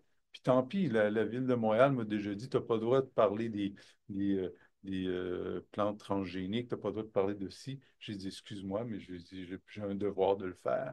Mais au-delà de ça, puis, tu parlais d'écosystémique, je suis content que tu n'aies pas parlé de service écosystémique. Tu aurais peut-être entendu ma vision là-dessus, mais l'habitat, puis là, tu faisais mention d'habitat, puis je me rappelle, puis ça revient un peu, je retourne un peu à l'idée de littérature ou de vision des littéraires et des artistes. Euh, euh, Comment on perçoit ce lopin-là? Puis je pense que la partie scientifique, la connaissance qu'on a, nous, en sciences, est importante, mais il y a aussi une connaissance qui est complètement différente de la nôtre, sur laquelle on devrait peut-être aussi donner un certain poids. Euh, Puis, tu sais, je me rappelle d'un party de Noël, puis partie de Noël, c'est ce soir, l'IRBV. André Bouchard n'est plus avec nous. Je me rappelle, André Bouchard avait dit, elle a demandé à ses étudiants en écologie, il a dit, quand vous rentrez dans une forêt, c'est quoi? Il avait dit, tout le monde avait dit, moi je regarde, je me dis, ah, je suis dans une paissière à bouleau jaune, je suis dans un truc comme ça. Puis il avait dit, puis moi je ne faisais pas partie de son laboratoire, mais dis-toi, Alain, comment tu rentres dans une forêt? Moi, ce que je vois, c'est des tons de vert, c'est des lumières, c'est c'est l'humus qui sent, c'est des aiguilles de pin, tout ça. Puis là, tout le monde m'avait regardé comme j'étais un oiseau rare. C'est peut-être parce que je suis écrivain également et poète qui fait que je... Mais après ça, je dis, écoutez, effectivement, après ça, je nomme toutes les plantes parce que je suis en systématique végétale. Ça me poursuit quand même.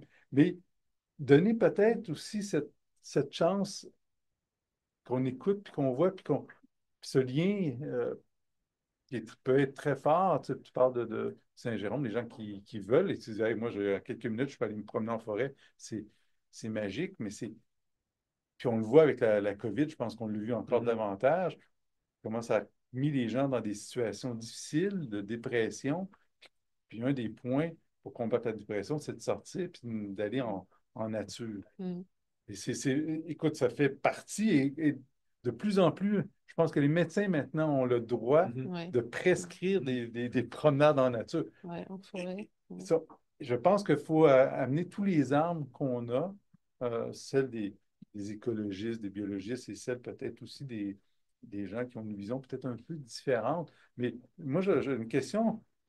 Quand ta blonde t'a demandé pour qui tu as fait ce livre-là, c'est étant donné la densité quand même de l'information que tu apportes, là, puis tu le mentionnais, tu as répondu quoi à ta blonde?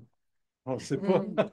C'est sûr qu'on veut toujours que ce soit le plus large public possible, mais c'est sûr que moi, j'étais là à deux niveaux. Déjà, toutes les gens qui sont déjà plus ou moins dans le domaine, mais qui comprennent moins les dessous de ça, puis qui ne comprennent pas où ça bloque, puis qu'est-ce qui fonctionne pas, si je peux déjà outiller un peu plus ces gens-là, Mhm. ça va être une chose. Puis je l'ai perçu moi aussi avec la pandémie, le nombre de citoyens un peu plus conscients qui ne faisaient pas toujours attention aux petits boisés ou aux marais à côté de chez eux. Puis là, tout soudainement, à cause de ces Mm. 2 ans-là où ils ne pouvaient pas faire grand-chose, en ont pris plus conscience. Mhm. Puis des dossiers, là, on a comme l'impression, je dis on, là, les organismes de conservation, des organismes citoyens, on a l'impression qu'ils ont popé partout. Puis moi, tu sais, je me fais interpeller de temps en temps, là, comme ah, il y a quelque chose à côté de chez nous, as-tu des conseils, puis tout. Puis tu sais, je le vois, fait que c'est pour ces gens-là aussi. Puis tu sais, je l'entends les gens comme OK, on est tombé sur ton livre, puis là, comme tout le monde, on est allé le chercher pour essayer de comprendre comment ça marche. Fait que je suis quand même content de ça. Parce qu'il existe, par exemple, de Jean Barry, qui a déjà été prof, je pense à l'UQAM en droit, le guide citoyen du droit de l'environnement du Québec, chez Éco-Société, qui est très bien, mais ça reste quand même abstrait. Tu sais, il explique les lois, puis tout, il y a des petits exemples concrets, mais ça reste que, tu sais, moi, je l'ai lu pas mal d'une page à l'autre.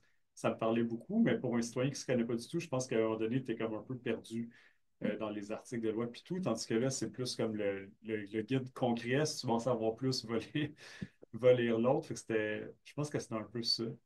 Et puis par rapport aux plantes, je pense que de toute façon, même les citoyens qui ne sont pas nécessairement botanistes ou c'est ça, c'est des genres de choses comme ça qui vont répondre. Tu sais, ils ne vont pas dire je t'attache à ce boisé-là parce qu'il y a telle sorte de fougère ou une bryophyte menacée. Ils vont dire parce que ben, c'est le fun, l'hiver, je vais faire du ski de fond, puis c'est donc bien magique. J'ai vu des mésanges et des citelles, tu sais, des espèces comme hyper communes, mais ils n'ont pas besoin d'une plante rare ou d'une espèce rare. Et les gens, en général, ils vont beaucoup plus parler de leur expérience. Sauf que justement, ça se frappe à qu'est-ce que la loi, elle regarde, puis la loi, elle est attachée vraiment à des notions beaucoup plus précises. Alors que le végétal, puis j'en parlais avec Yves juste avant qu'on débute. Moi, quand je parle avec des étudiants au cycle supérieur qui ne savent pas trop ce qu'ils vont faire de leur vie après, là, en biologie, ça reste que genre la botanique, ça reste une des compétences comme les plus recherchées parce que pour les milieux humides, botanique, même un peu pour les cours d'eau, botanique. Pour beaucoup des choses, la loi, c'est botanique, botanique, botanique.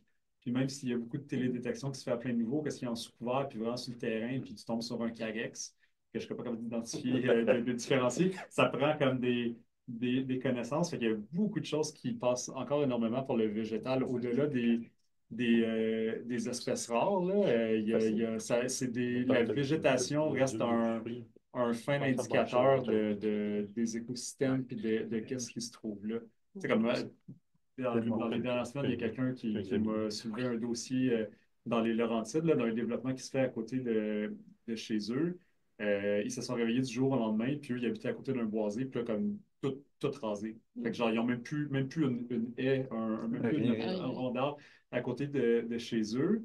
Puis, ils ne comprennent pas du tout parce qu'il y a un ruisseau intermittent à côté de chez eux, parce qu'il y a 10 ans, la municipalité les a talonnés parce qu'ils ont fait un genre de garage atelier juste à côté. Ils les ont talonnés pour qu'ils revégétalisent la bande riveraine. Puis là, du jour au lendemain, ça serait devenu un fossé.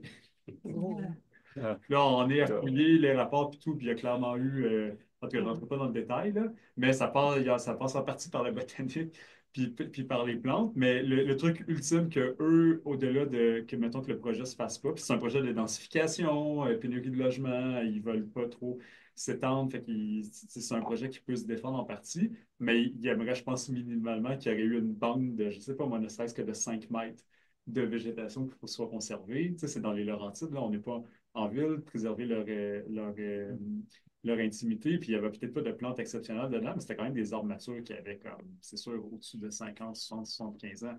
Fait que le ministère va peut-être, de ce que j'en sais, puis à fouiller le dossier, les forcer à enlever du remblai puis revégétaliser. Mais tu sais, c'est pas dans 25-30 ans, ces gens-là, ils vont peut-être être décédés.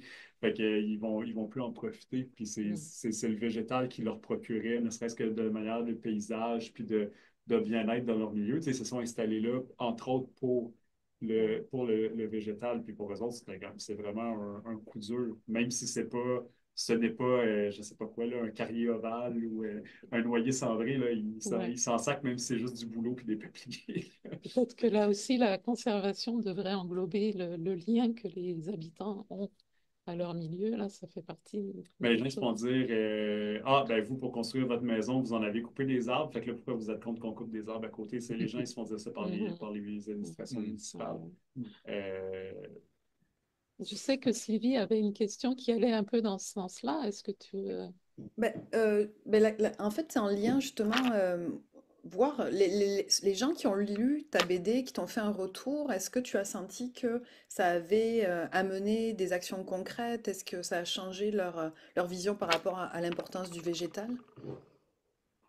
euh, ben, tu sais, j'ai pas eu nécessairement de retour sur des actions hyper concrètes. Je sais que ça aide les gens à comprendre un peu mieux comment le ministère aborde un dossier. Fait que des fois, je pense que des fois, ça les aide à eux approcher donc le dossier en conséquence. De pas, Oui, je pense que c'est Louis-Gilles Francoeur en préface du Guide des citoyens du droit en environnement qui écrivait souvent longtemps en environnement, il y a eu un peu, ben, c'est pas nécessairement une erreur, là, mais les groupes citoyens ou les groupes environnementaux, ils veulent gagner la lutte morale, mais ne sont pas pragmatiques sur comment vraiment gagner les dossiers. Je pense qu'avec les années, par exemple, avec les Centres québécois de droit en environnement et tout, il y a une approche un petit peu plus pragmatique à trouver les bons leviers législatifs pour vraiment gagner des batailles. Tu sais, la rainette Faugrillon, c'est pas le gouvernement fédéral non plus qui, du jour au lendemain, a fait comme ah, je vais protéger la rainette. Ils se sont fait poursuivre finalement pour être forcés d'adopter un décret. Ça a été quand même des citoyens à la base puis des groupes environnementaux qui les ont forcés. Mais donc, il y a un peu ça. Je pense que les gens, ils comprennent un peu mieux. Il y en a d'autres, je ne dirais pas que ça les démobilise, mais ça m'arrive d'avoir des retours de ouais, mais au final, même si je la trouve la plante menacée, ils vont la relocaliser. Fait que faut qu'on gagne la lutte sur la question de fond, de c'est-tu le bon terrain ou c'est pas le bon terrain. Je suis partiellement d'accord, là. Je pense que ça complique quand même un peu le dossier. Je pense qu'il y a un aspect de surveillance là, de regarder ces enjeux-là, parce que souvent, le ministère se fie beaucoup aux consultants qui sont, pour la plupart, je pense quand même de bonne foi, là, je vais peser mes mots. Il y a des consultants de mauvaise réputation et de complaisance, mais même chez les bons consultants, sont sous pression, pénurie de personnel. Les autres, ils font des contrats avec un budget X, fait que c'est pas des universitaires qui vont passer 3 étés de terrain à rebrasser la soupe et aller retourner prendre des données. Ils ont comme 4 jours de terrain, puis d'attitude, ça va vite. Là. Puis il y a des cas comme Nordvolt. C'est un cas d'espèce que je regarde pour un prochain reportage là, sur la délimitation des milieux humides. On a un des rares cas où publiquement on a accès à 2 caractérisations d'un même terrain pour les milieux humides. Moi, je les ai géoréférencés, puis il y a quand même des différences significatives sur les délimitations de milieux humides puis sur les types. Dans une étude, à une place, il y a un milieu humide qui est là, puis il n'est pas dans l'autre caractérisation. Des fois, il est là, mais il est beaucoup plus petit, beaucoup plus fragmenté, l'autre est beaucoup plus large. C'est des trucs que j'ai beaucoup partagé avec Audrey-Anne, là, qui m'aident à voir si j'ai trop une vision tunnel puis je m'en vais dans le champ. Mais il y a quand même des grosses questions à savoir est-ce que c'est vraiment des impondérables de terrain scientifique ou c'est des questions de on va trop vite. Puis, donc, mais ça aide aussi un peu les citoyens à voir comme que c'est pas non plus tout du cash qu'est-ce que les consultants font. Malheureusement, il y a de plus en plus de citoyens qui sont quasiment obligés de se payer eux-mêmes des contre-inventaires. Là. Ça se voit de plus en plus dans le public. C'est un peu fou et triste qu'on en soit rendu là. Mais donc je pense à la limite, ça donne des stratégies, ça alimente des réflexions, mais il n'y a pas de solution parfaite. merci. Alors, on avait une question un peu différente. On s'était demandé comment tu avais décidé de représenter les écosystèmes naturels? Est-ce que c'est plutôt un choix esthétique, un choix narratif, documentaire, lié à l'enquête journalistique? Qu'est-ce qui prime? C'est une bonne question. Moi, j'ai aucune formation académique en art, ce qui est pas rare au Québec dans le milieu de la BD. En France, on a plus tendance, je pense, dans tous les domaines, à demander quelle école tu as fait. Mais il y a quand même beaucoup d'autodidactes, même en France. Là, Louis Trondheim, qui est un des plus grands auteurs contemporains, c'est un gars qui ne dessinait pas du tout à la base. Euh, mais donc, j'ai pas un style nécessairement hyper réaliste. Après ça, quand on travaille avec des vrais végétaux, par exemple, ou des vrais animaux, il faut quand même que ça se reconnaisse minimalement. Puis des fois, je commence à dessiner un arbre ou une plante, puis là, j'étais comme, ah merde, attends, c'est-tu des feuilles opposées ou alternes?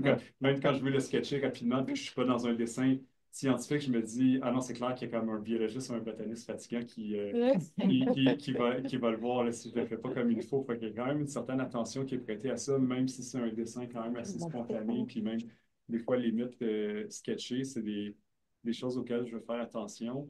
Mais au-delà de ça, il y a beaucoup comme, tu sais, une de mes éditrices, ça m'a beaucoup poussé à, comme c'est quand même assez dense, puis des fois, il y a des premières versions qui c'était peut-être encore plus dense, tu sais, elle m'a quand même poussé à essayer d'avoir des respires dans les pages. Donc, c'est pour ça qu'il y en a peut-être pas assez, là, mais de temps en temps, il y a une double page, il y a un spread où on est, Ouais. comme par exemple, juste ici, Annie-Claude qui va faire l'inventaire de Renette Faugrillon. Donc, bon, il y a quand même du texte, mais c'est plus aéré. Il y en a quelques-uns comme ça, le fameux domaine des Hauts-Bois avec l'architecte qui est derrière la conception de ce quartier-là. Donc, d'essayer d'avoir quand même quelques planches comme ça qui nous plongent un peu plus dans la nature, qui nous la fait ressentir un peu, puis qui aide même juste vraiment dans la forme de la BD de faire une pause un peu pour les yeux, puis un ralentissement dans le rythme des textes.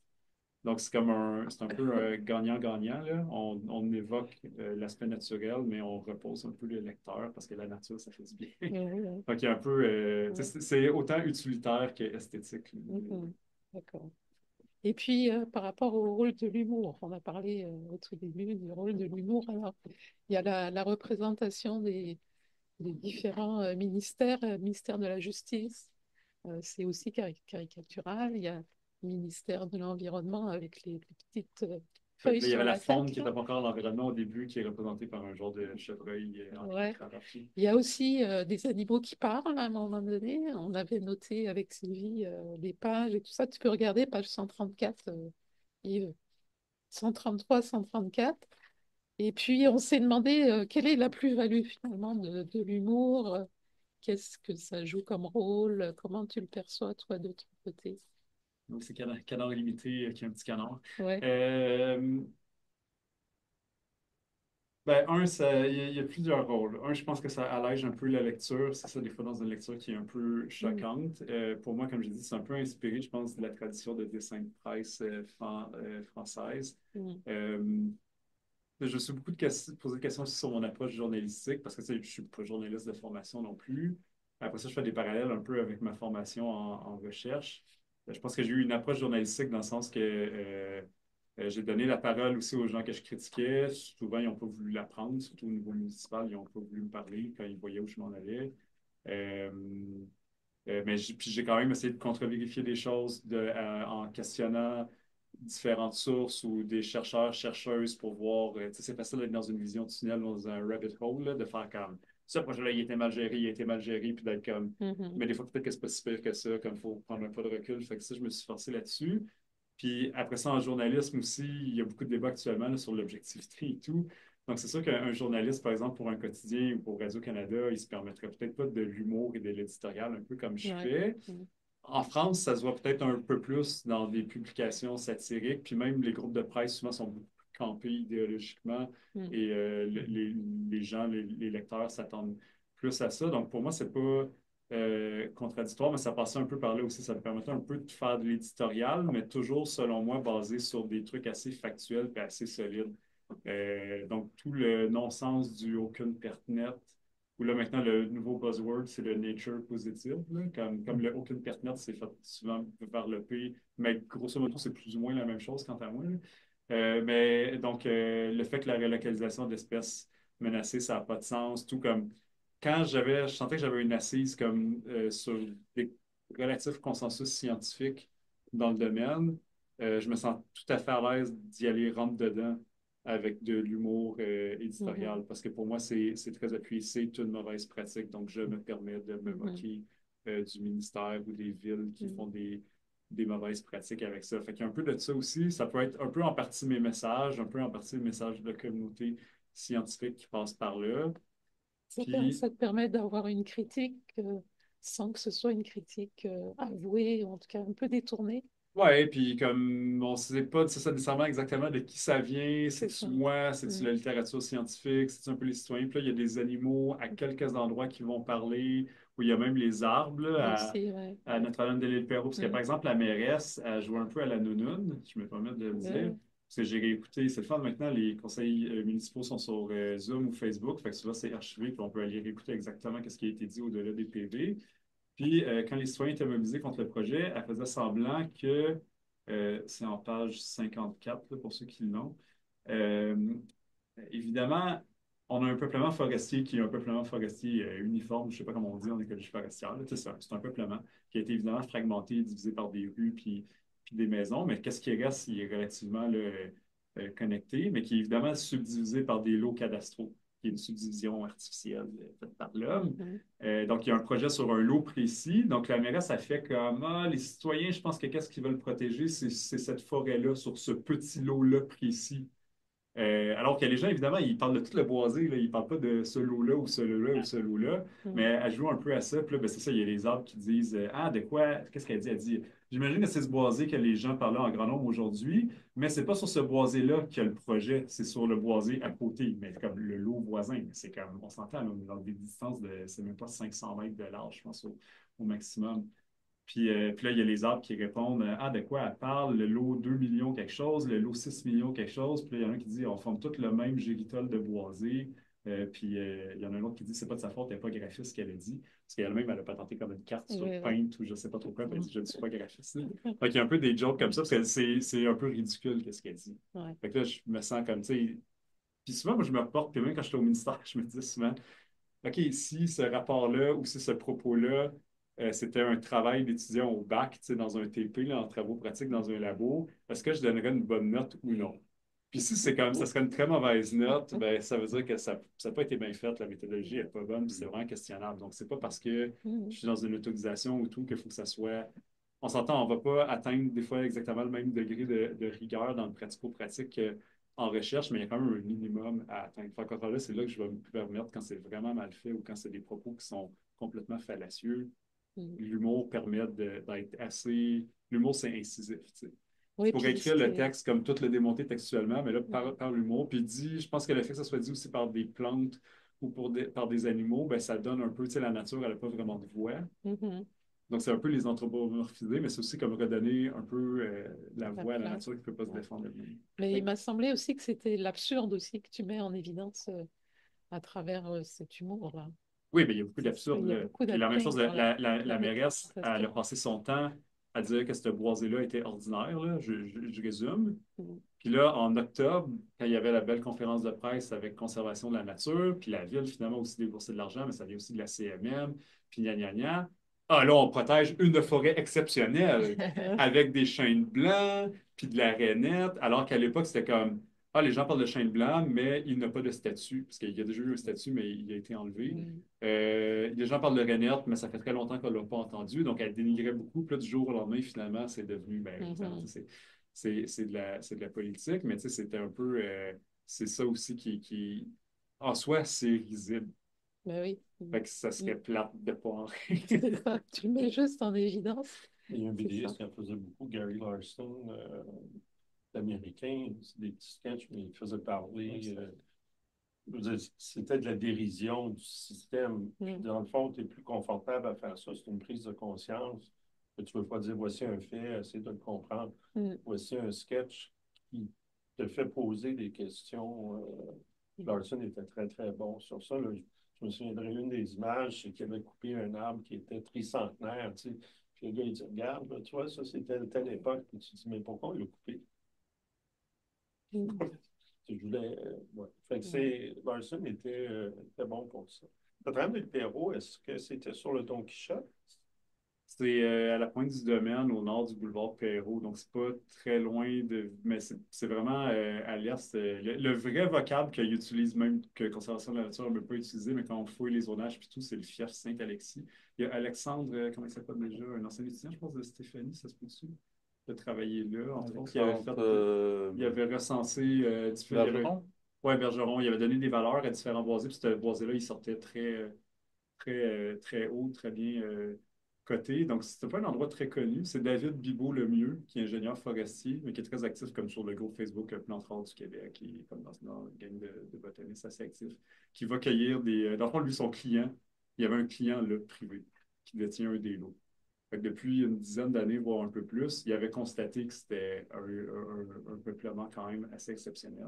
Puis là, c'est qu'il y a vu du marquage sur des arbres à un moment donné où il y a eu des bousages. Je pense que son client a été approché, c'est ça que je raconte en début de chapitre.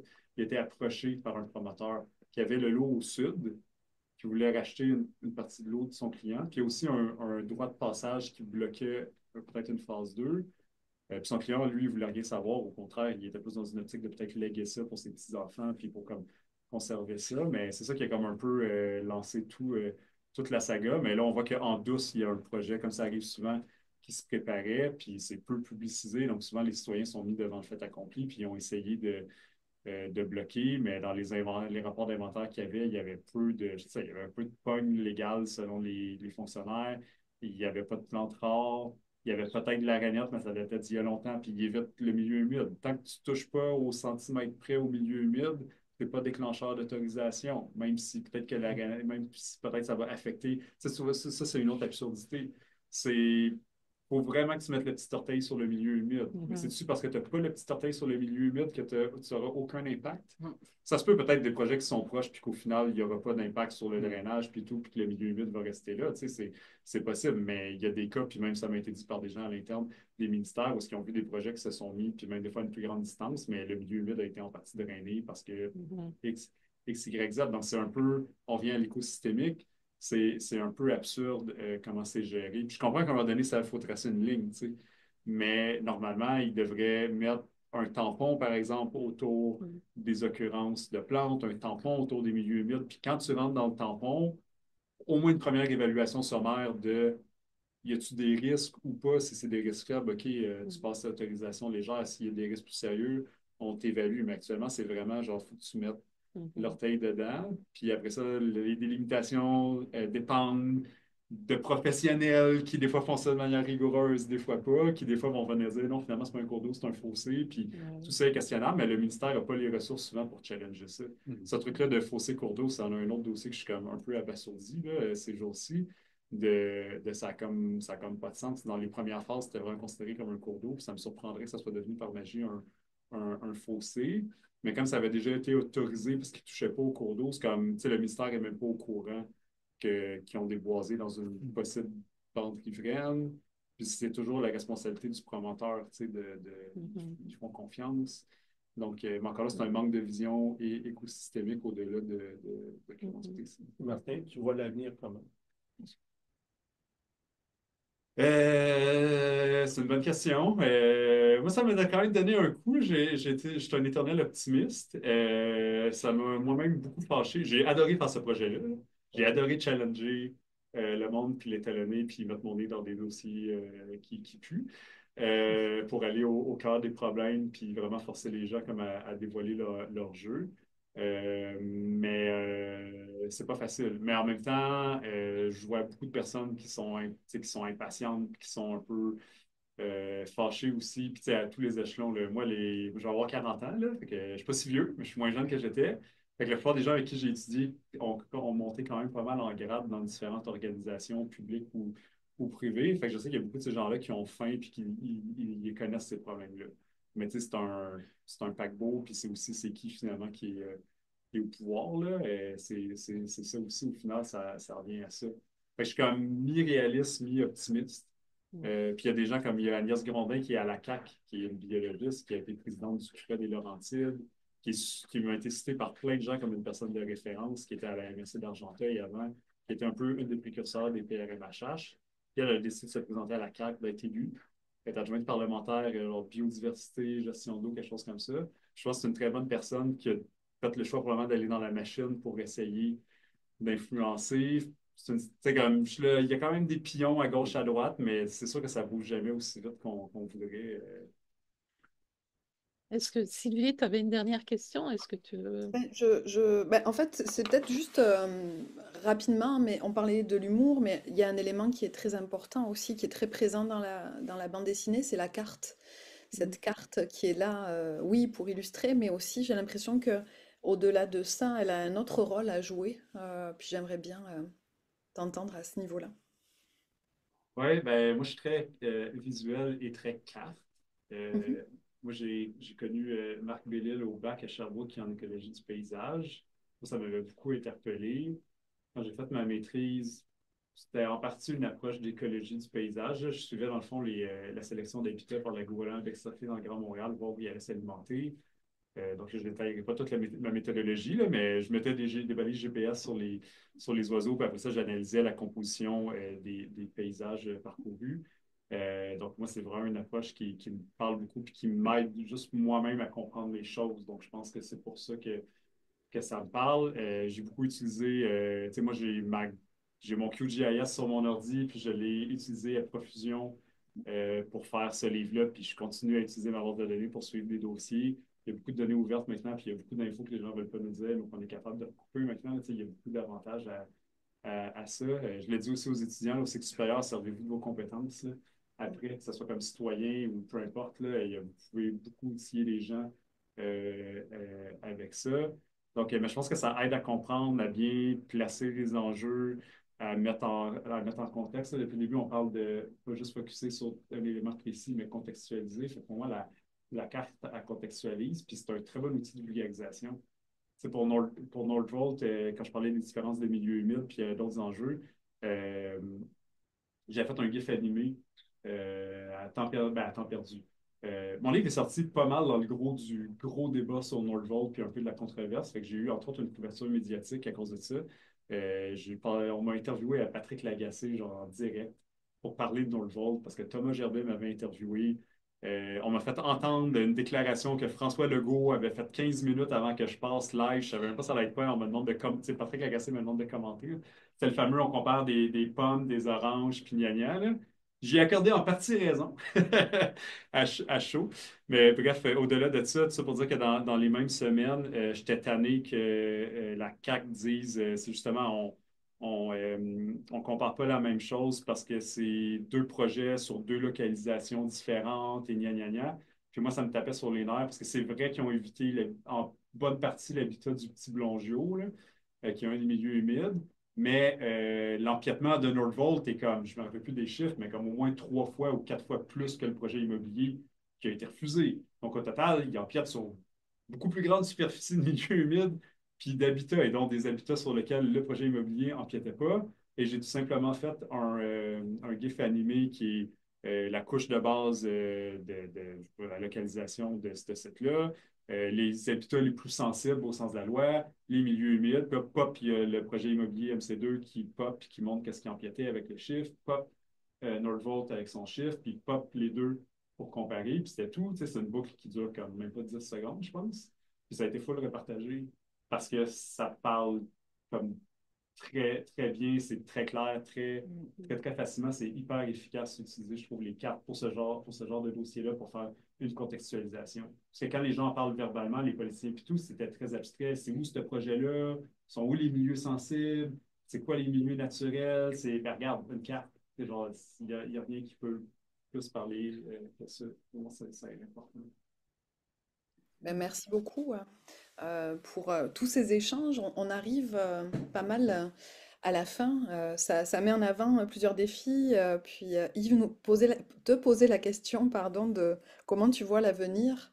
Je pense qu'avec l'actualité, il y a plusieurs dossiers qui laissent à penser qu'il y a beaucoup encore de travail à faire et que la mobilisation doit continuer.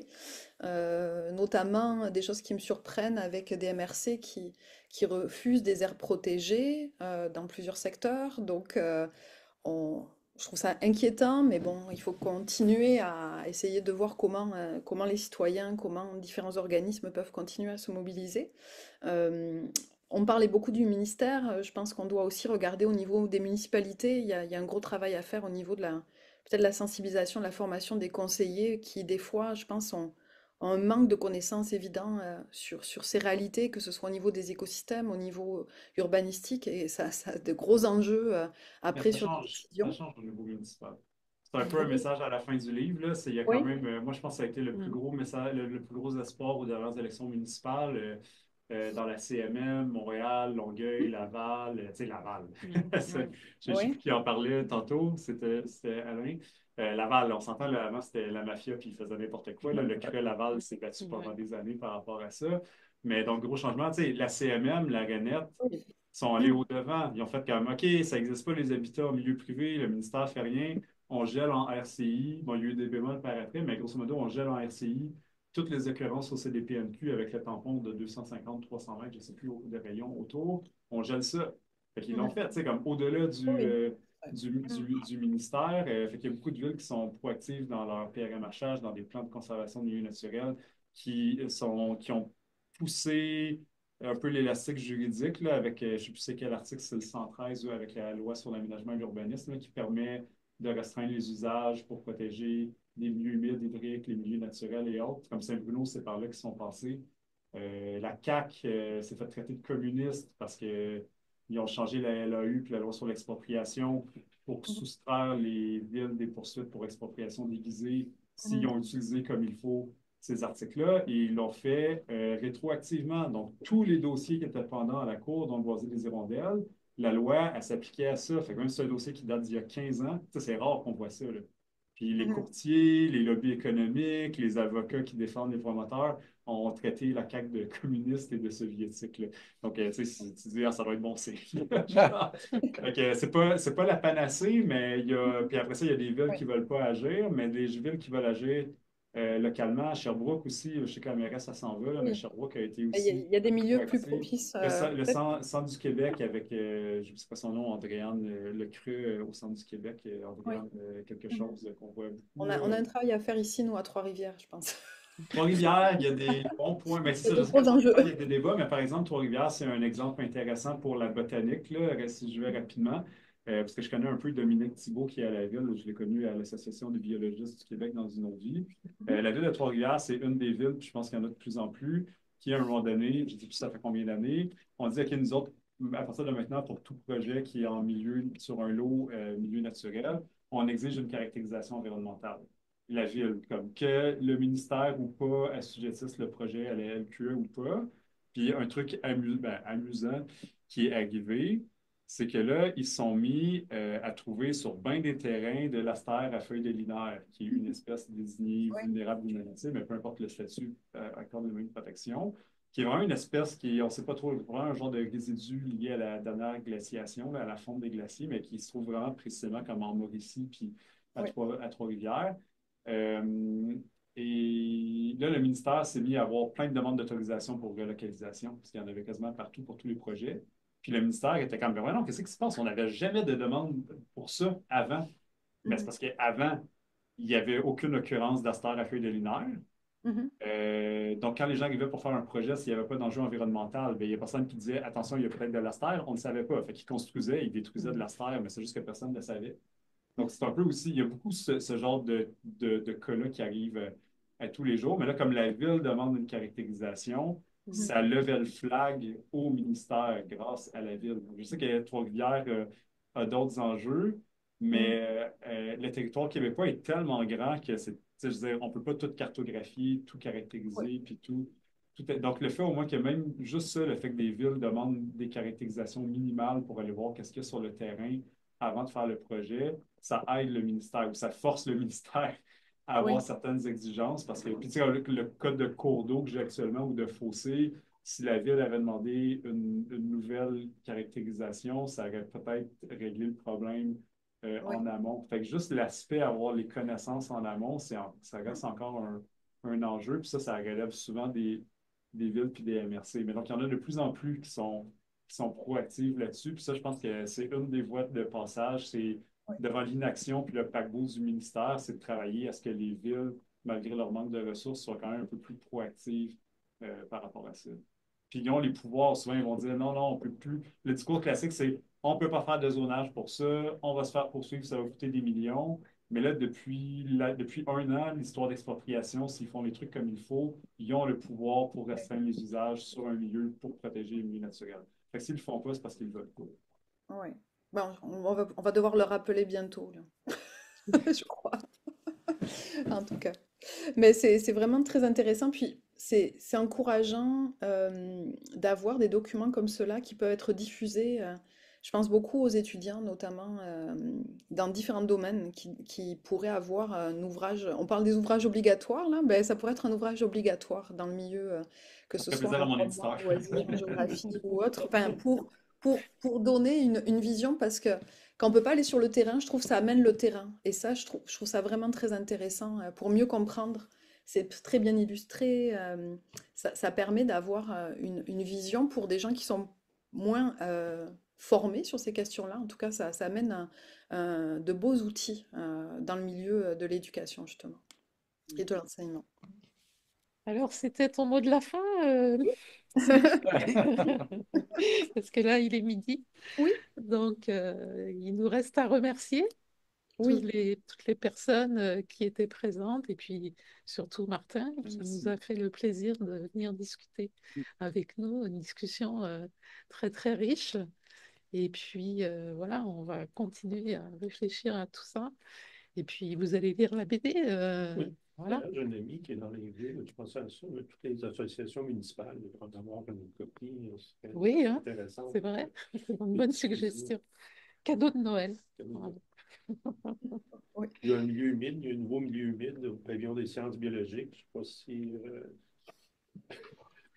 Pierre est au courant, mais il y a eu de l'eau dans le sol du Hey, pavillon. je suis non seulement au courant, mon collègue, c'est l'auto qui a reçu le tout, Oui. c'est l'auto d'Alain Paquette. Ah, Ah, cher Alain. Et vous savez, Alain voyage toujours en vélo. Mais Ouais. hier, c'était le party de labo, donc il transportait des choses, fait qu'il prend son auto juste pour ça. Ah, mon Dieu. Bon. C'est ouais, ce matin, quand je suis rentré au bureau, ça a été ça, là, je veux dire, Ah. je dis à Alain, coudonc, es-tu au courant de l'affaire? Il dit, mettons que je suis très, très, très, très au courant. Ah. Mais je pensais qu'il avait fermé le pavillon. Ben, ils l'ont fermé hier, mais je veux dire, ils ont ouvert ce matin, là. Je veux dire, il n'y avait pas de. Je ne sais pas comment ils gèrent le sous-sol. Le stationnement peut-être pas. Bon, alors, Merci beaucoup. On se laisse merci là-dessus. beaucoup. Merci. Plaisir. Merci beaucoup. Ouais. Merci encore. Et puis, Martin, si jamais tu es intéressé par nos travaux, nos recherches, nos réflexions, tu peux t'abonner à l'infolettre. Ben oui, avec plaisir. Ok, c'est vrai. Oui, tu as envoyé Je aussi. pourrais voir aussi les autres ouvrages que vous lisez. Oui, oui. On fait. Je t'ai envoyé. Oui, tu m'as envoyé, je pense que tu m'as envoyé tous les liens. Puis, curieux de voir si vous allez tomber sur d'autres BD éventuellement. Ben oui, ouais, peut-être, ouais. Ouais. Nous, l'année dernière, je ne me rappelle plus du nom des BDistes. Il y en avait une au Québec, c'était sur la permaculture, entre autres, dans l'Est, là, tu sais, dans la région de l'Estrie. Ouais, c'est un livre que j'avais fait ou c'est-tu un truc avec la société? Je me rappelle plus. Il y a eu deux livres sur le monde agricole en général, Ouais. mais c'est clairement pas celui-là. Oui. Effectivement, un autre, il y en a un qui m'a précédé, puis il y en a eu un autre dans une Ouais. française du Québec. Mais c'est ça, je sais qu'il y a eu un livre aussi avec la société, je pense que c'est tout ça. Ben, je pourrais t'envoyer. L'édition BD, c'est quand même un bon développé au Québec. Sinon, il y avait alors une de Davodos dont tu parlais, Ouais. mais celle sur les vignes. Donc, il a fait avec L'ignorant? les Ah, l'ignorant, c'est bon. J'avais Ouais. appris. Ouais, j'aime beaucoup l'échange entre, les pratiques des deux métiers. J'ai adoré Ouais, j'ai vraiment. adoré ce livre-là, tant pour Ouais. voir comme son approche comme auteur de BD, que d'avoir des trucs, c'est vraiment cool, ça. Ouais. Puis il y a la liste des vins à la fin, puis Ouais, la liste ouais, ouais. des Pour le livres reste, c'était correct. à lire, je trouve que c'est vraiment Il y en avait une autre, une jeune BDiste qui venait de finir sa formation, tout ça, et puis c'était avec son père, parce qu'elle était issue du milieu rural, et donc c'était la relation, les discussions avec son père, et aussi sur le terrain. Franqueville, de Franqueville, quelque chose comme ça. Et puis celle au Québec, ben, je t'écrirai, je t'enverrai le nom là. Oui, il y a de plus en plus, il y a eu un truc, là, officiellement, c'est pas les plantes, mais il y a un Québécois qui a fait, je ne sais pas une section lequel dedans, il a fait une BD sur un champignon à Haïti. Ah oui. Puis je me demande si c'était pas à mieux voir dans le crier. Ah ouais? C'est comme dans une maison